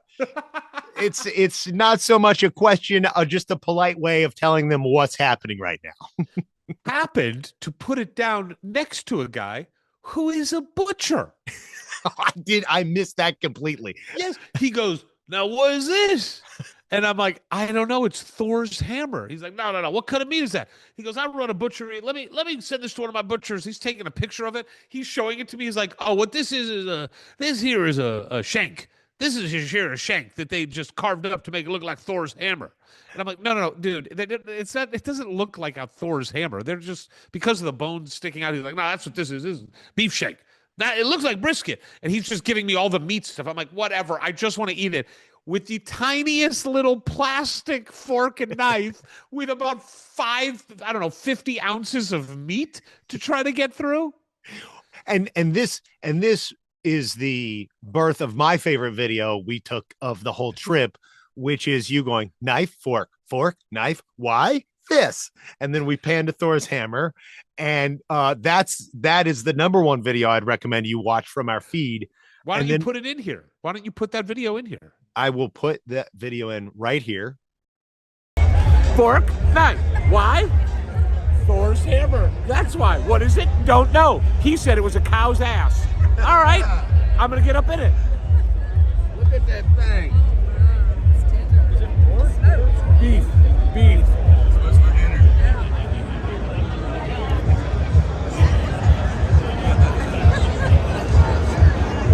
Yeah. Is it a challenge? Not great. It's not great, but we're still going to eat it. That's my favorite video. And I hope you can watch this at home, whether it's on X or you're watching this on YouTube, because not only does Eric hit each comedic beat that I think is just a really virtuoso performance on his end, but as he goes to start eating, your attention has to go to the guy sitting behind him, the man who just had Thor's hammer plunked down in front of him. And you can kind of scrub through slowly, or in my case, I took still grabs of his face, which as the Thor's hammer is put in front of him and you start to eat it, he goes through different phases of shock, disbelief, bewilderment, concern, and then confusion and disgust. Like you see it all play out as he doesn't know what's happening nor why. Meanwhile, in the background, you have one of the funniest men in America, Mike Nelson, just eating chips, watching just the whole housing thing chips. Yeah, I mean, it was great. So I will also say that what ended up happening is I felt selfish having Thor's hammer all to myself. So I was offering it to people, and something about a piece of meat being called Thor's hammer turns what I would assume are well-mannered individuals outside of this environment into barbarians. Because I would say, would you like some? And most people said yes, and then just walked over and put their hands on the meat. They just grabbed meat from Thor's hammer with their hand. They didn't even look for a fork. They didn't even let me even attempt to cut a piece. They're just grabbing at it like a carcass of a dead animal.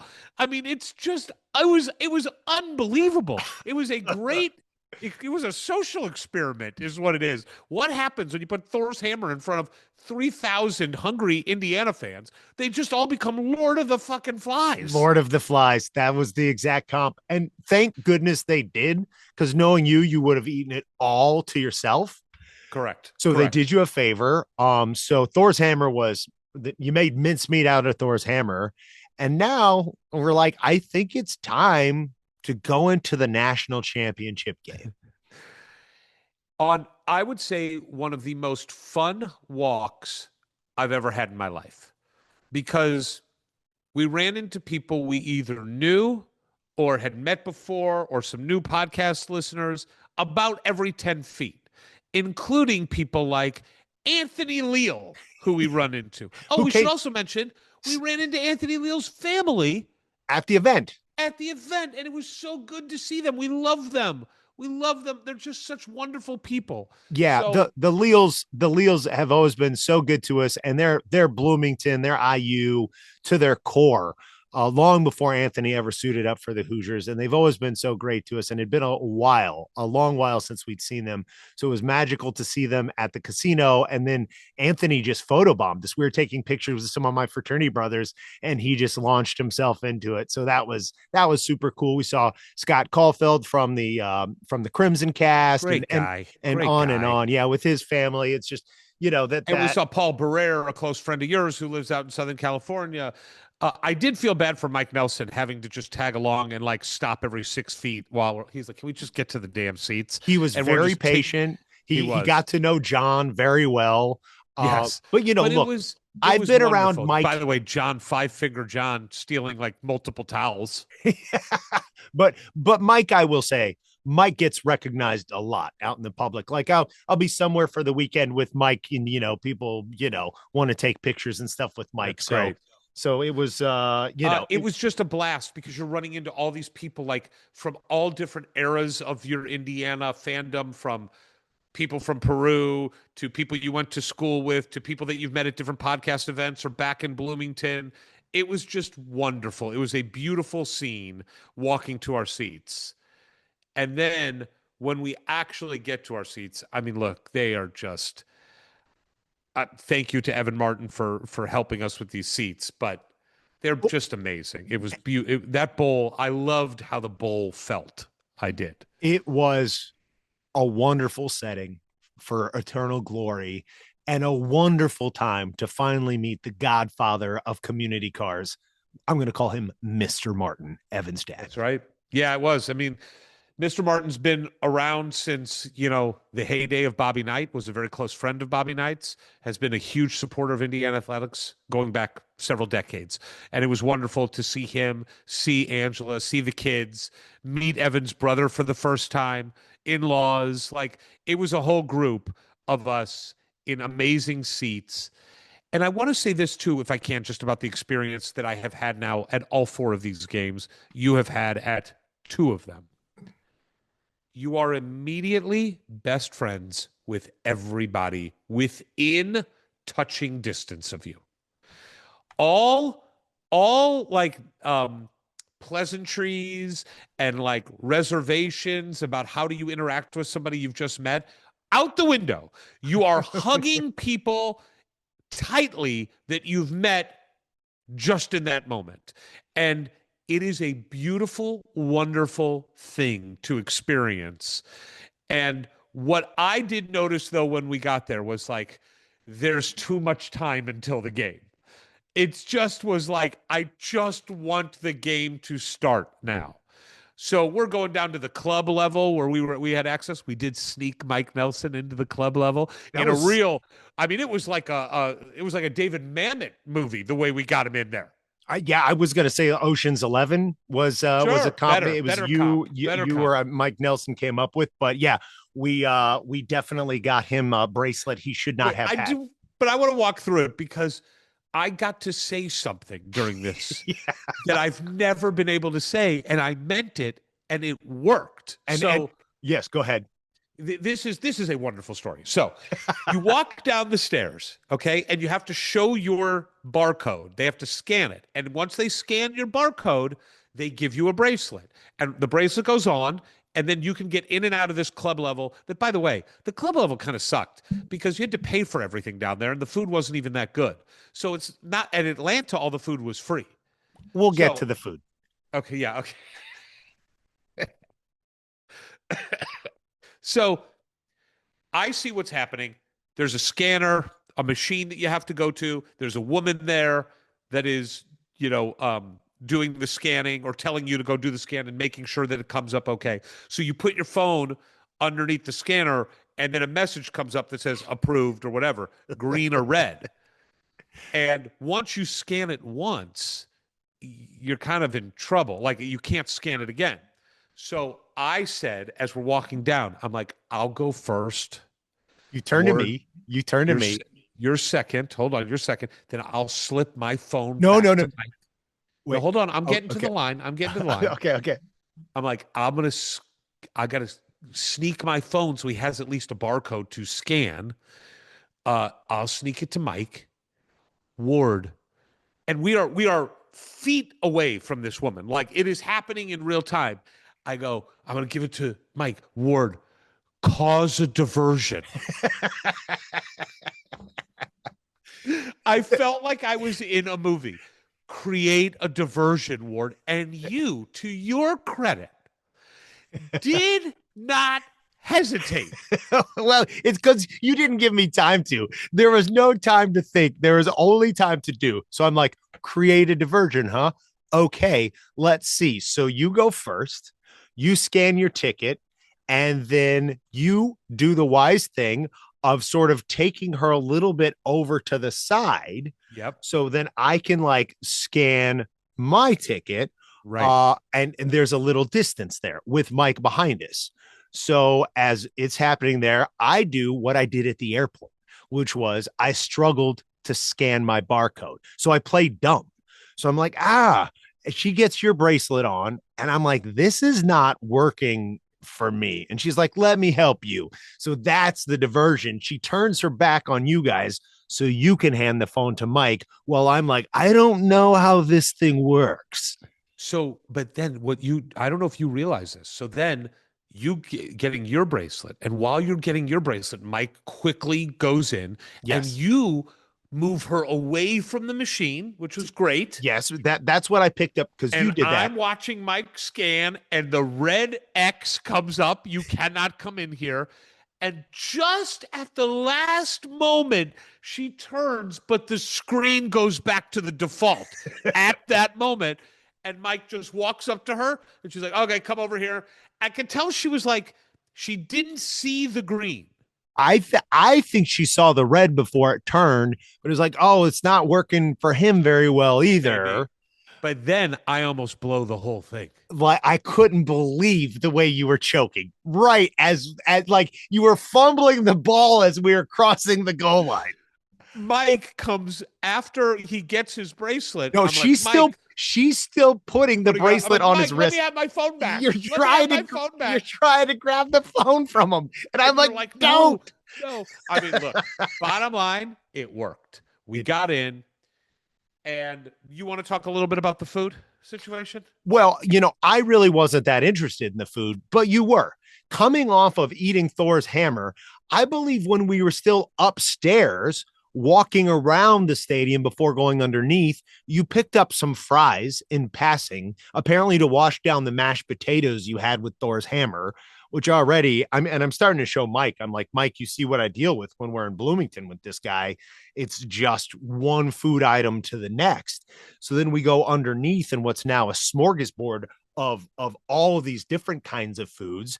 And we're wandering around. I'm looking for some coffee because I didn't get much sleep. We've already had a big day and we have a national championship game to play. So I'm like, I need a little more fuel. Meanwhile, Eric's like, oh, look, let me get a chocolate chip cookie to wash down my potatoes and fries and Thor's hammer. He doesn't love that. So as we're starting to make our way back towards where the coffee is, he's like, oh, let me pick up a cheeseburger. So then he grabs a cheeseburger. Not a cheeseburger. I don't eat cheeseburgers. Per a burger. It was double burger. Double burger. 2 patties. Double burger. And so, okay, yes, it wasn't that great. Neither was the chocolate chip cookie. So he doesn't finish those completely, but that's only because he needs to save room for 2 minutes later when he orders a freak shake. And a freak shake is what you think it is, except it's 5 times worse because it's a milkshake with a giant brownie on top with like s'mores, like burnt marshmallows jammed through the top. And what they handed you could be no less than 3,500 calories. Oh, I think the 3,500 calories are on the top layer. I think, and by the way, that's all happening as we run into IU royalty Steve Isle. Steve Isle, who is still a gigantic man, as you might anticipate, but in incredible shape. And he's just looking at probably you're taking down what a guy who's in that kind of shape at that size, that's probably his calorie content for the week. Yeah. So we meet Steve and his wife. His wife, Anne, is a dynamo. What a fantastic woman. What a fun couple they are. She was just having a blast knowing that I was ordering this freak shake, too. She thought it was hilarious. And she kind of freaked out meeting Mike Nelson, not so much because of the shrinking or the progressive ads, but because he's 3-time Jeopardy champ. There you go. So we meet them. We run into Lance Stemler, who is a friend of the podcast, and his lovely wife. Great people. Man, Lance Stemler is one of the great guys, just one of the absolute great guys of all time. Run into a lot of friends that we've seen at this 4-game trek. There's been a group of us that have been to each one, and we've kind of gotten to know each other at these games. So that's been fun.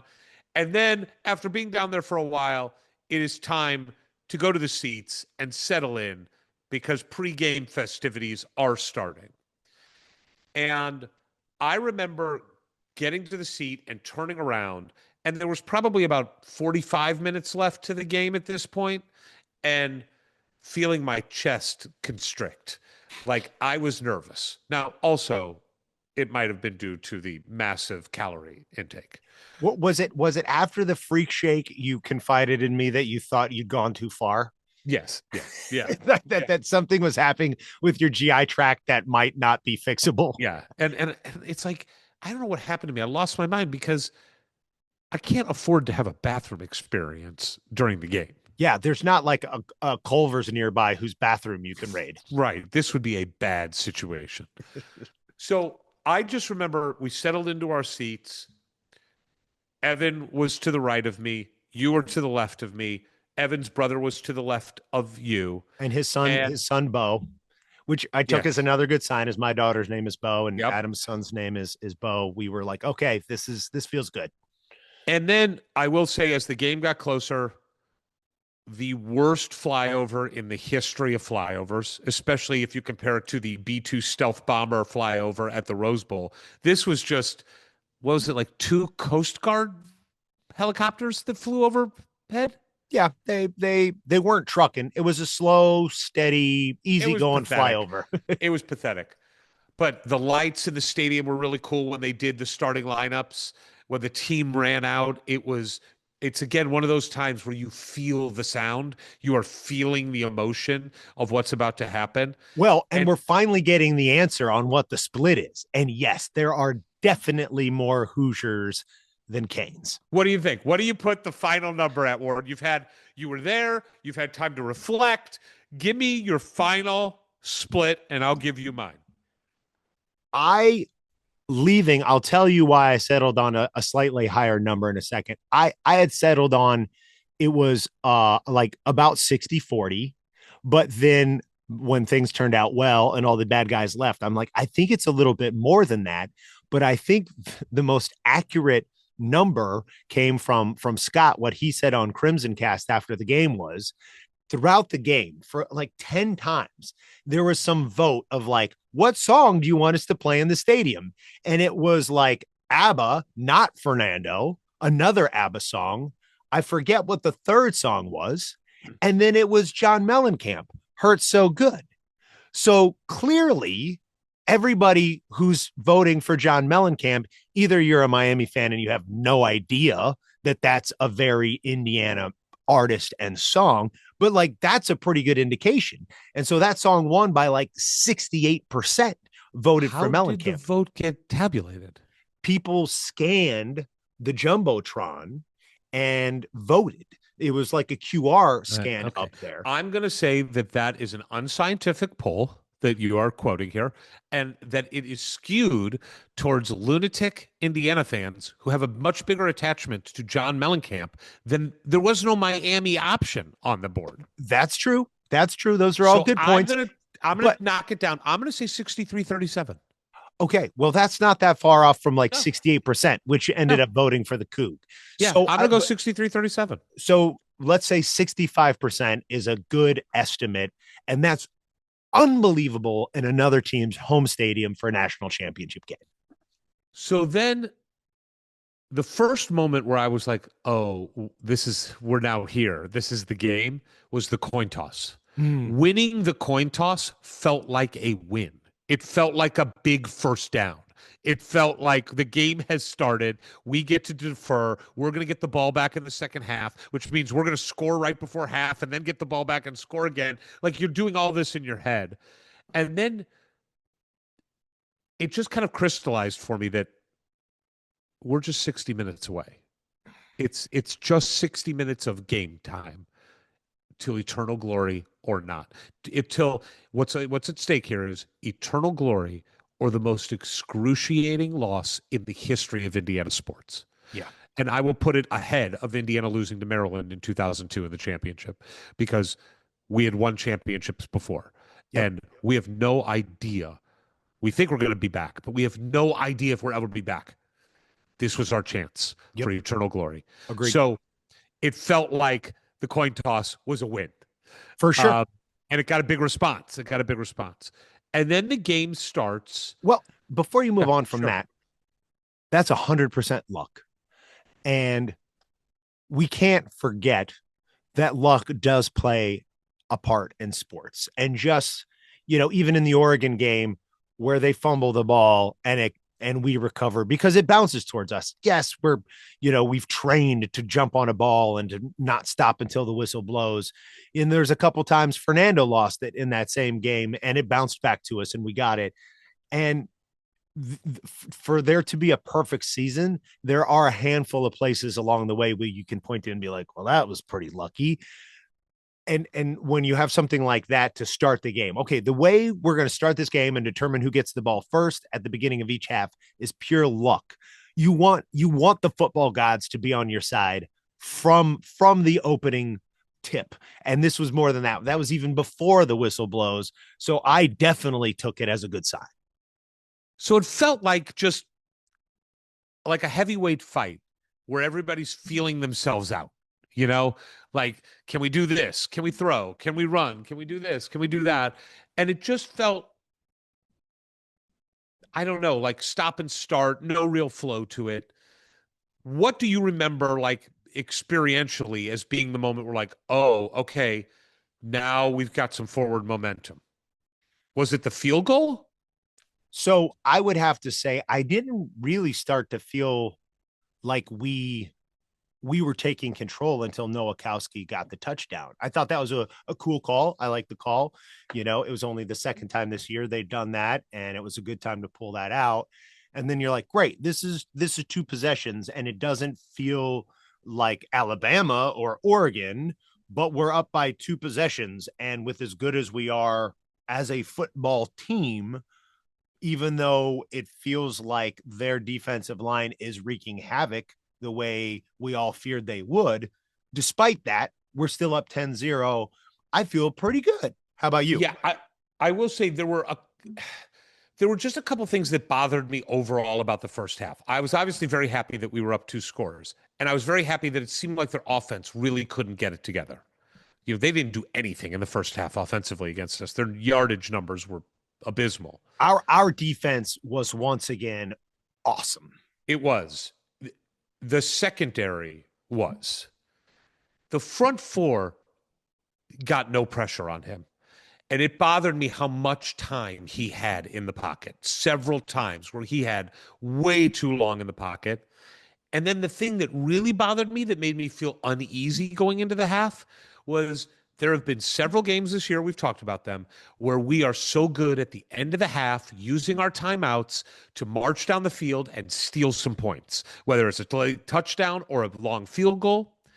And if something weird happened at the end of that half. Well, it was, we weren't using the timeouts and we were moving the ball. yes, And we didn't call the timeout when we normally do. And I didn't understand. We then let about 15 seconds run off the clock. Yep. And then threw it to Charlie Becker for a good gain. I didn't understand, if you're going to throw it there, if you're not going to take a knee, right? If you're going to try to throw it, which means risking an interception or a sack or a fumble, why are you not using the timeout to give yourself another play or two? So they could have stopped it at 27 seconds. Right. But they let it run all the way down to 10. And then there's that Becker catch with 3 seconds left. And then you'll see this in the broadcast. They move it back to 5, right? They move it back to 5, but they cut to Cig yelling at Whitmer on the sideline. Like, there was some sort of communication. Maybe we'll never hear about that, like who is to blame for what happened there. But there was clearly some drama on the sideline that, and again, you can only speculate what it was, but it wasn't like, yep, this is exactly what we mean to be happening. Yeah, it felt weird. Again, if at 27 seconds you're not using a timeout, then why at 10 seconds do you throw the ball? I don't think there's a good explanation. I certainly have not heard that did not make me feel good heading into halftime. I felt like we should have gotten another 3 points there. I do want to go back. Well, like, what was Sid asked on the way going into the locker room? He went off on the officiating for the hits, and that targeting, especially after we almost lost Fernando on what was a very hard but clean hit in the Ohio State game. That was such a filthy fucking hit to his chin. That dude launched the crown of his helmet right under Fernando's face mask into his chin, and it could have broke his jaw. It could have knocked him out. Who knows? It might have slightly concussed him. It bloodied him. And it bloodied him if we didn't have maybe the toughest player in college football. And I saw that happen in real time. And even in some of the coverage, I didn't notice it on TV. Maybe there's other angles that you can find elsewhere. Like, he kind of looked like he was crawling on the ground for a second, just trying to figure out where the hell he was. It was like, it looked bad, not unlike Ohio State, like, oh no, not again. And that it was done in such a filthy manner. And yeah, there was a couple of other hits there that are very questionable in that half that just confirmed, one, Fernando is tough as nails. Two, we're the good guys, because that was some filthy shit they were throwing at us. So halftime, went back down to the club, reconnected with some people. People felt pretty good. Yeah, I felt pretty good, especially when I saw Cody Zeller and Jordy Holes, and I was wearing my lucky shoes, which had been given to me by Jordy Holes, that I've barely worn in like the 3 years since he gave it to me, but they became my lucky shoes for this playoff run. So that was really fun to see those guys out there. And of course, just being mobbed by an ocean of Indiana fans, but the vibes were very high at halftime. They were. I saw Jared Jeffries, who I think thought the game was over and thought we had won. So saw him. But I was nervous. I didn't feel great. But the only thing that kept me coming back was, we're going to score on this first drive. And if we score on this first drive and we go up 17-0, it's going to be very hard for any team to compete with us. And then the first drive happens, and it was awful. And then really, for me, and again, I have not watched the full game. I've just watched Big Ten and 60, which you do see all the plays. But for me, it felt like a slow death from that point until Mikal Kamara. Yeah, I will say the other thing at the end of that half that felt good was near the end of that half was them missing that field goal. Yes. Because when people are talking like, well, Miami's super talented, but they're prone to mistakes. And Indiana's just so buttoned up, even if they don't quite have the pure skill and talent. We don't make mistakes, and that they doinked that field goal, even though we didn't take advantage and could have. Right. It just is like, and that was one of those things going into the game that I think their field goal kicker was at something like 75% on the season. He'd missed a couple and 2 or 3 already in the playoffs. So I was like, that could be helpful. So that was another thing that had me feeling good. But now we're back to your point that, although to your point about football gods, they doinked a field goal, missed it. We doinked an extra point, right? And it goes in. Yeah.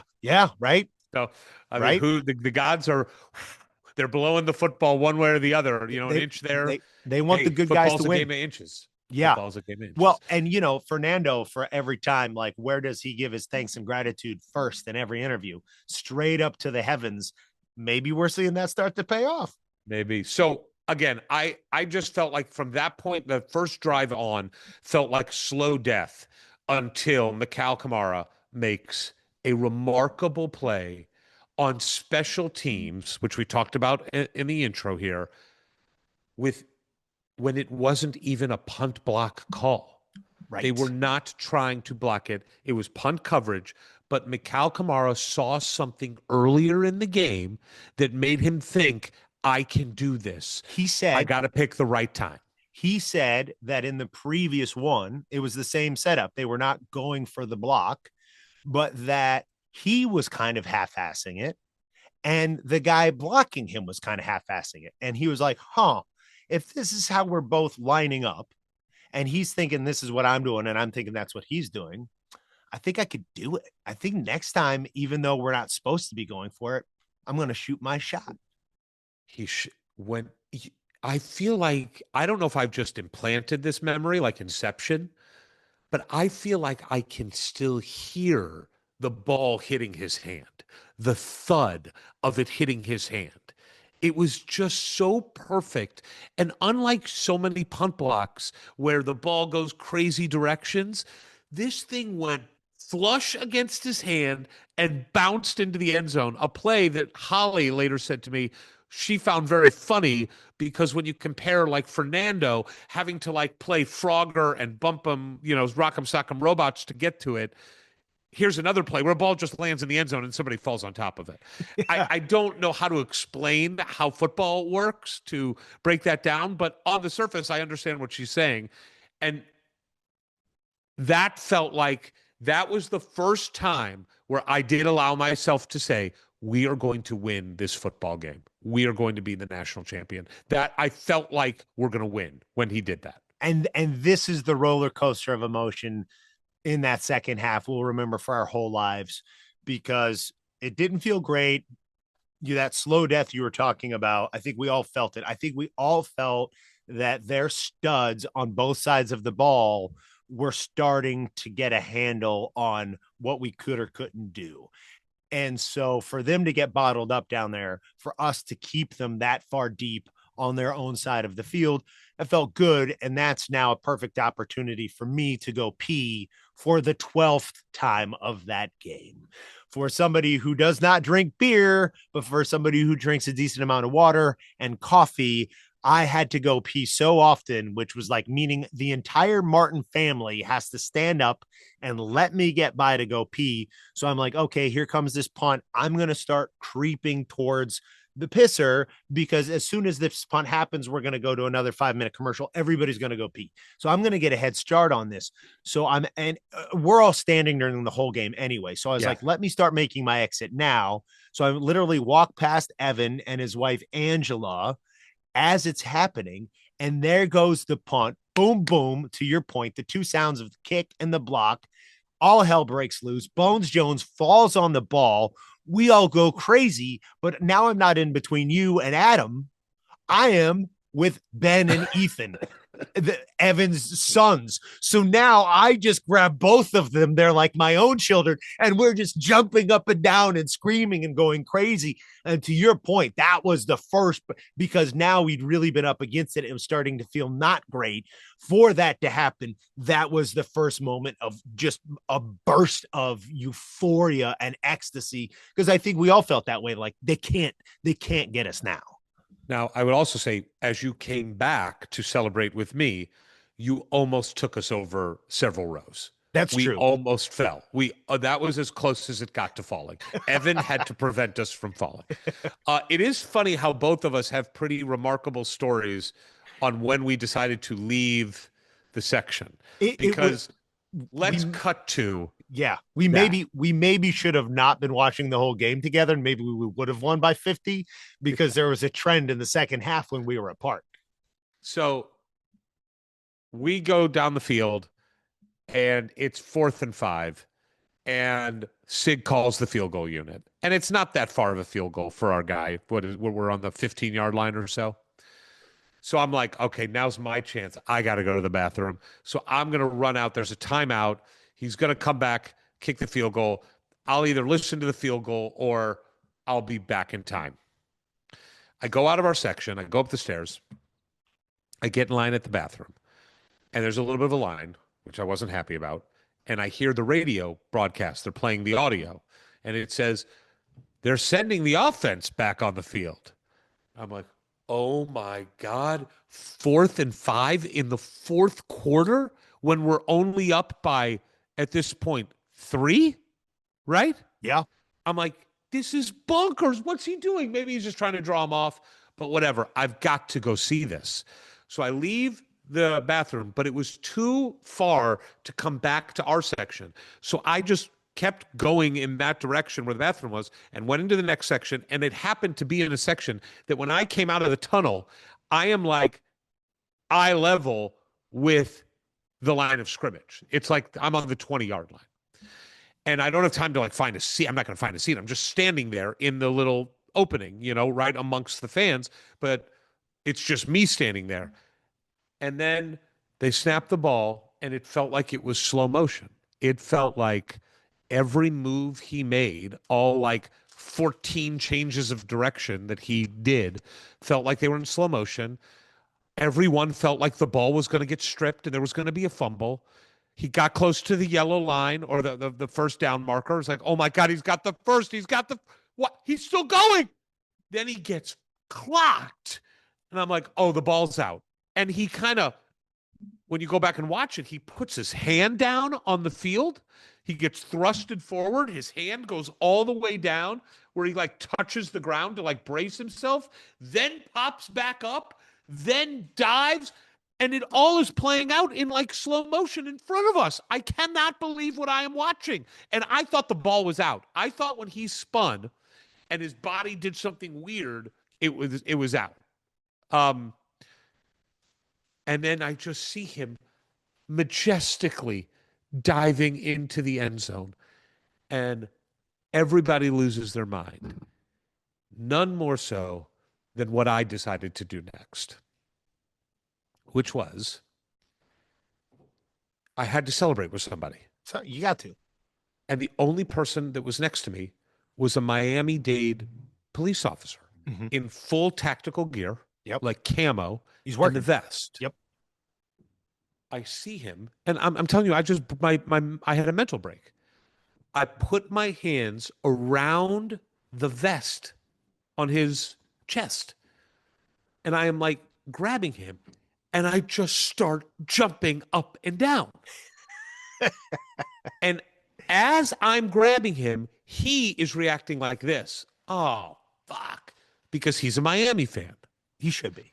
But in that moment, I am jumping with him, full tactical gear. Yeah. He kind of like shakes too and realizes what's happening, takes both hands and jacks me, like just pushes me as hard as he can while saying, what the fuck are you doing? Did he drop the F-bomb? Yes. And throws me off of him. And I go flying back. And several Indiana fans, because we're in the Indiana section, see it and start yelling at him and like attacking him. Let him be. Abuse, abuse, abuse. Look what he did. I'm like, what's going on? And I just bolt out of there. I just leave. And all that's in my head is Ward thinks I missed this. Ward thinks I'm in the crapper and I missed this. And I got to let him know I did not miss it. And I now have a story for the podcast. Evan and I both were afraid you missed it, laughing while also considering you may have missed the most iconic play in IU football history.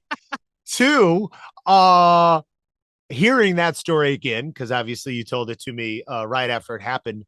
The cop clearly was completely in his rights to do what he did, not only as a cop on duty, but also as a Miami fan. I'm like, if you're also just as a human being.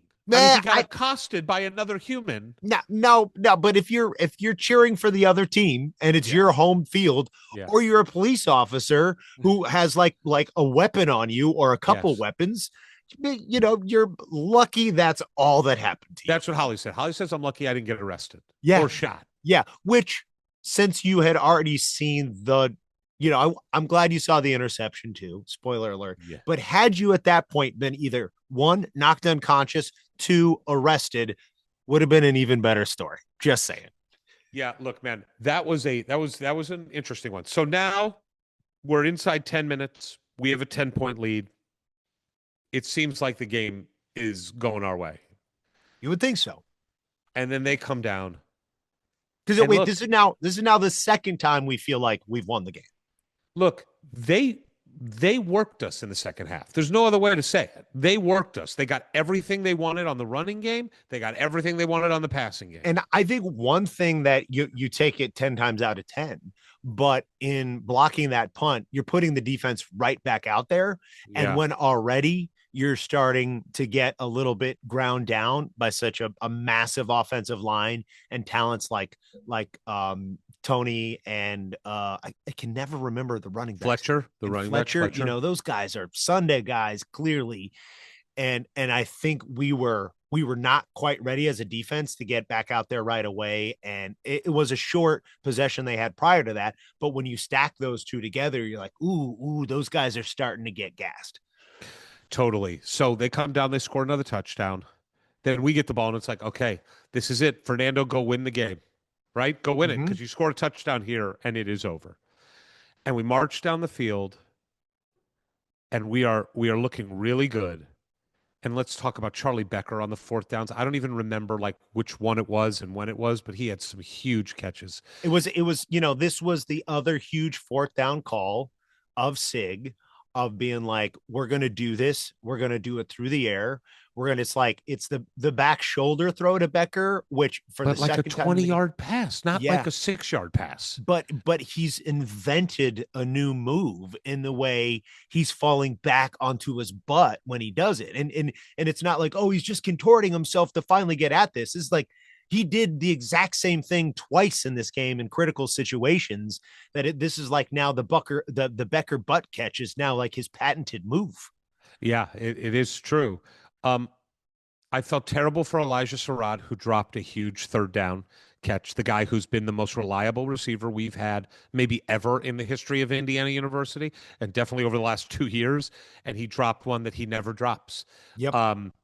But that's what happens, and that's why it's a team sport, and your teammates pick you up. But they get the ball back, they score, then we get the ball back, we're driving, and the game is over as far as I'm concerned. It's 2nd and 1. We had a big 9-yard run that I was happy we didn't get the first down because I thought it would just give us another play to get the first down, run more time, or force them to use a timeout. I argued with you. I said, no, you always want the first down in that situation. You were right. Because then we had the worst penalty in the history of Indiana football. I mean, it could have been, if things just went a little different, it would have been the most catastrophic penalty that you could possibly imagine. And did you see the interview with Carter Smith after the game? Yes. It's so, it's just so human, and he's so vulnerable. And of course he can be happy about it because it worked out, but he was horrified and sickened that he had cost us a national championship. And this is from the guy. He allowed his first sack all season in this game. And he was the Big Ten offensive lineman of the year, so you see him do that, or Elijah drop the pass and you're like, these guys are incredible. They're like all American, all Big Ten, all world guys. But when it gets to this, when it comes down to the final moments of eternal glory or not, even the best of the best are vulnerable to those emotions. And then that's also what made me think maybe this isn't right for us. Maybe this is not our game because Elijah Surratt doesn't drop that. Carter Smith does not commit that penalty. And then I was a little surprised that Cig did not go for the touchdown. I did. I thought, like, we got to score a touchdown here. But he went for the field goal, hits the field goal, and now the only way I can describe how I felt at this point was I felt like I was going to vomit. I did.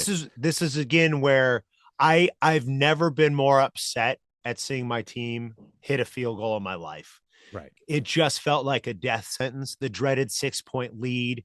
We just seen Beck, who's no stranger to late comebacks, but he just did it against Ole Miss to win the game. So after that field goal went through, I just sat down in my seat, put my head in my hands, and just contemplated the worst possible ending of a game that I've ever been witness to. So they start marching down the field. It seems like they're getting some completions. They're running the ball. They're not running. They're passing. They're passing. And then they get the late roughing the passer penalty. Well, they get that early, like the first one. Yeah, which it's like, okay, that's a fair enough call if you'd called one of the 2 or 3 in the first half that they'd committed against us. So that kind of felt like, really, guys, you're going to start calling this now. And that's just, that adds to that narrative that's building in your mind. Like, this isn't working. We're going to blow it. And I thought I was going to vomit. And there were times in the timeouts where you and I were like sitting down and like, this doesn't feel good. This just feels like so many games we've seen in the past. And then Carson Beck drops back and takes a shot. And from where we were sitting, you could see the whole thing play out. The ball sailing through the air, and you see Jamari Sharp like look up at it, and the trajectory of the ball just does not seem to be going to where the wide receiver is. And Sharp sees it, and he leaps up and catches it. I don't even know how to describe what happened in those moments. I know you and I just hugged like crazy. We were just hugging and screaming. And I'll be honest, I did not see another play for the rest of the game. I didn't. Well, it was 2 kneel downs. And I didn't see him. But I'll tell you, because how time slows down in those moments, was I saw Sharp catch the ball. Right. I saw it go into his hands, and I knew instantly it was over and that we had won. That we were national champions. That we were national champions. So I immediately attacked you, but you had this slightly delayed response, which in real time might have been 1 second. It probably was about 1 second. I do remember this, though, because I wanted to make sure there were no penalties and that it wasn't going to get called back. It wasn't even that long. It was more like you weren't sure he had intercepted the ball yet. And I was just like, he intercepted the ball. And I attacked you before you were still, looking like what's going on out there. And I was just like, nah. And so I just totally attacked you with a slight pause. Was like, was I premature on that? Did I not see it the way I thought I did? But then all just chaos breaks off in every direction. And I do not remember seeing him kneel down or run off into the corner and take his helmet off. I don't remember any of that. That was just pure chaos and euphoria as far as the eye could see in our section. So I'd assumed if something bad had happened, things would have calmed down really quickly. It is funny. I have kind of conditioned myself at live football that when we score a touchdown, don't celebrate right away. Like, I want to just kind of scan the field and make sure there's no penalty, because that feeling of going crazy and then getting it taken away from you, like what happened with Kalon Black in that big run. And what happened with Charlie Becker, where he stepped out of bounds, because we went crazy for that. Yeah. That is a horrible feeling. So I try to condition myself a little bit on those. And I just remember being with you and Evan and hugging everybody and crying, and everybody just saying to each other, "We are the national champions. We won the national championship. We did it. We We did it. did it. We did We it. did it." Yep. And it was the single greatest feeling I have ever had watching any of my teams do anything, by far. It is the Fernando run and the interception. They are both in to me, they are two sides of the same coin. They are the offensive play that put it out of reach from a point standpoint, and it was the defense who ended it 100%. And those two will be married together for me forever. And it was pure elation, and I we didn't want to leave the stadium. We didn't want to leave the stadium. I would just add the blocked punt. When I go Oh back yeah, and I think for about sure. that It's a second half, three-sided coin. it's a three-sided coin. And I you agree know, with you though. and because like, and the things we already block out is the really long Fletcher run, and Awful. just all of those sort of gashing plays, and the way their offense basically was doing whatever they wanted to do for most of that second half, which made us just feel terrible in between, before and in between those plays. But look, I unfortunately, there was a TiVo incident during the 2006 AFC Championship game where we'd spent the better part of like 5 years losing to Tom Brady and the Patriots, and then finally we take the lead. The Colts do at home to take the lead over the Patriots, but there's like a minute some left, and it's Tom Brady and the Patriots. And so the moment of that whole Super Bowl run, it wasn't the Super Bowl where they basically just handled the Bears. It wasn't the touchdown before. It was Marlon Jackson's interception of Tom Brady, which defined that Super Bowl championship. And because of a TiVo era, we skipped over that. So we Oh went my from the God. touchdown straight to ticker tape falling, confetti falling in Lucas Oil. So we missed that moment of finally slaying the dragon. Awful. And I hate that. That lives with me when that play comes. I'm trying to let it go. I probably should talk to my therapist about it. But so for me, it was so satisfying to see the Hoosiers win a national championship on an interception in real life. That's like, I am healed from that wound. We stayed in the stadium. We watched the trophy presentation. We're texting our families. We're texting our friends. Tears. Like, I mean, Oh, yeah, we're crying. I didn't know. I honestly, I did not know if I would cry, just because I'd be so happy, but like, there was like it. That's when you finally fully feel how much this means to you. Yeah. This is how much it means to us too, because we all have this armor we've put on over the course of a lifetime as human beings, as adults, as Hoosier fans, certainly. And when you can finally drop that guard and feel it fully and completely, it's such a beautiful thing. How can you do anything but weep?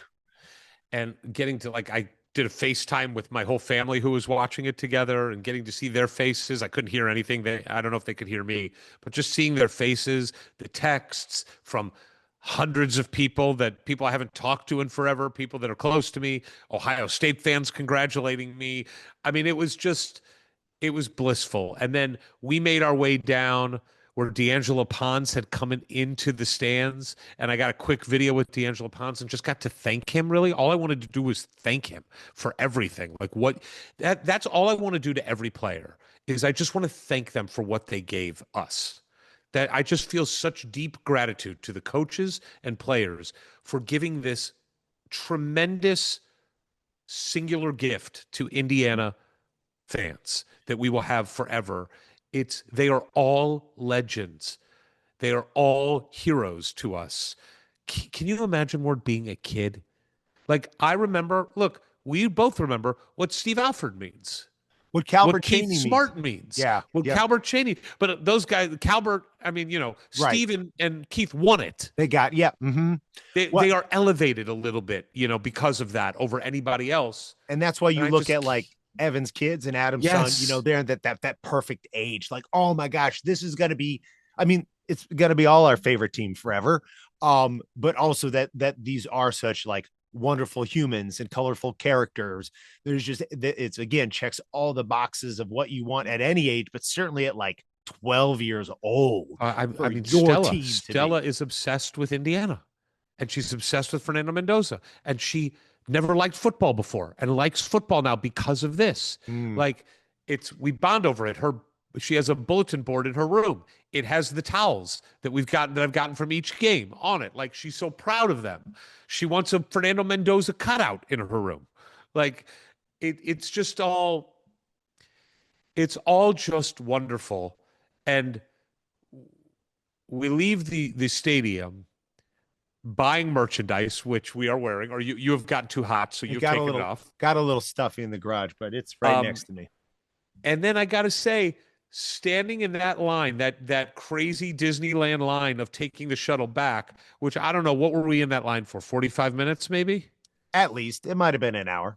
But high-fiving every single person and just recounting with everybody the parts of the game and what it means, and we're champions and we did it. Well, and to your It's point, beautiful. I had FaceTimed with my dad in the game, and look, you'd made this point in terms of needing to get a new coach in on the basketball end because with our fathers, our parents, our family, our older family that indoctrinated us into Hoosier fandom, you know, it's like you want something like this for them, that they've suffered like the rest of us in many ways. By the way, just to be clear, not saying we need a new coach in basketball right now.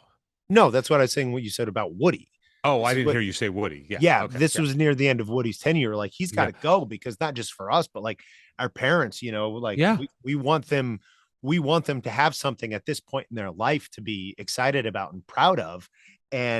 And so to be able to FaceTime with my dad, and yeah, absolutely not hear a word they said, but just to share that moment. And then with my mom, who listens to the show and has really kind of gone on this journey through us. And that there's so few things in life that we all go through together, even if we're separated by thousands of miles or different time zones. And a lot of times it's the birth of a child, a wedding, or a funeral, and this is one of those moments for us, and even maybe people who don't follow the sport, but like are care about us or know what's important to us. This is one of those very rare things where we all were paying attention. We all remember where we were. And, whenever possible, we want to reach out and connect with each other in these fleeting moments that are so precious and so rare in a lifetime. Well said. Holly sent me a text that just said, I am very, very, very, very, very, very, very, very, very, very, very, very happy for you. It's just, yeah, we'll have this with our families. We'll have this with each other. We'll have this with our friends. We'll have it with random Hoosier fans that will always share how they experienced this game. This game has changed everything. And we talked about it at the beginning. And that to me it has changed everything. It changes the fortunes of Indiana University. Admissions are going to go crazy. They're going to have their pick of higher students. It's going to be harder to get into. It's going to be a better place to be a professor and a more attractive place. Football is going to continue to do well. Hopefully there's a halo effect on basketball too, that it just becomes a cooler place to be. It is what will define it could very well define the next 5-6 decades of Indiana University, the way that Bobby Knight and basketball defined the first 8, 10. That's what was at stake. That's what Kurt Signetti and Fernando Mendoza and Alberto Mendoza and Aiden Fisher and Bones Jones and D'Angelo Pons and Khalil Benson and Bray Lynch and Nowakowski and Omar Cooper and E.J. Williams and Charlie Becker and Elijah Surratt and everybody else who I'm missing. That's what they gave us. And I just want to say thank you. I love you. I love Hoosier fans. I love you, Ward. I love everything that we experienced over these last 6 weeks, like since the Ohio State game. But really, it's been the last 2 years. This run has just been more than we ever could have dreamed of as fans. And I'm just grateful that I got to see it, and grateful I got to see it with you and with my family and friends. It'd make a hell of a movie. Uh, and to your point, I love you too. And I got to tell a lot of people that in person after that game on the phone, over text too, but just a few people in my life who that you don't get a chance to say that to very often, especially in person. And again, just dropping the guard like that, going to the Hard Rock afterwards, and being there with the goons and Jared and some of the other homies and fraternity brothers like Chip and Caves, this group of friends. I never thought Mike Nelson obviously Yes. was attached at the hip with us for this whole event, is like this mix of people, and to be able to just finally drop that guard and tell them exactly how you feel about them beyond what we just experienced, beyond being Hoosier fans together, but just that we're humans on this trip together. And I feel so fortunate for all of them and the part they've played in my life all along this journey. And all roads do move through Bloomington in that regard. But for you and I, who got to be friends and know each other in Bloomington, but really got to be brothers through our Indiana fandom out here, and then just became straight up twin brothers doing this podcast together. It hasn't been fun because of the quality of basketball or football for the most part. There's been moments, there's been games. Definitely been more football success than basketball success. Oh, Yeah. not even counting this year in football. Yeah, but to take these last two seasons and for it to turn into the greatest possible season, the greatest possible 2-year journey, which again is only that great with the context of a lifetime and over a century of futility prior to that. It's like that all is so fun and exciting and meaningful because of the people you take that journey with. And whether it's somebody like you or somebody I've known since kindergarten, or somebody who brought me into this world as an IU fan, or somebody we met for the first time leaving that game, it's such a special family to be a part of when we're not winning national championships, when we are having perfect seasons, winning national championships. Being an Indiana Hoosier fan is the greatest thing on earth. Agreed. Now, it all came crashing down the next day when I got to the airport after 90 minutes of sleep, and they told me that my plane was broken and I was delayed 12 hours. But we won't get into that. It did give me a day in the Delta Sky Lounge to watch every piece of content and do some work. I was basically back and forth between doing work and observing and absorbing every piece of content I could. But Ward, you said it great. I love you, buddy. We'll get to what's next on the next podcast. By the way, there is an Indiana basketball game happening in an hour and 10 minutes against Rutgers. I had no idea. Follow us on Twitter at Hoosier Hysterics for the Hysterics. No E. No I, but sometimes why. And a special thank you to anyone who has ever listened to us. We appreciate you. We love you. And we'll keep doing it. We'll see you next week. From the halls of assembly, you'll hear us scream and shout. Our love of Indiana is manic and devout. Everything IU we discuss in unique manner. We won't be satisfied until we hang another banner. Us two goofy guys go by names of Ward and Eric, and as you probably know by now, we'll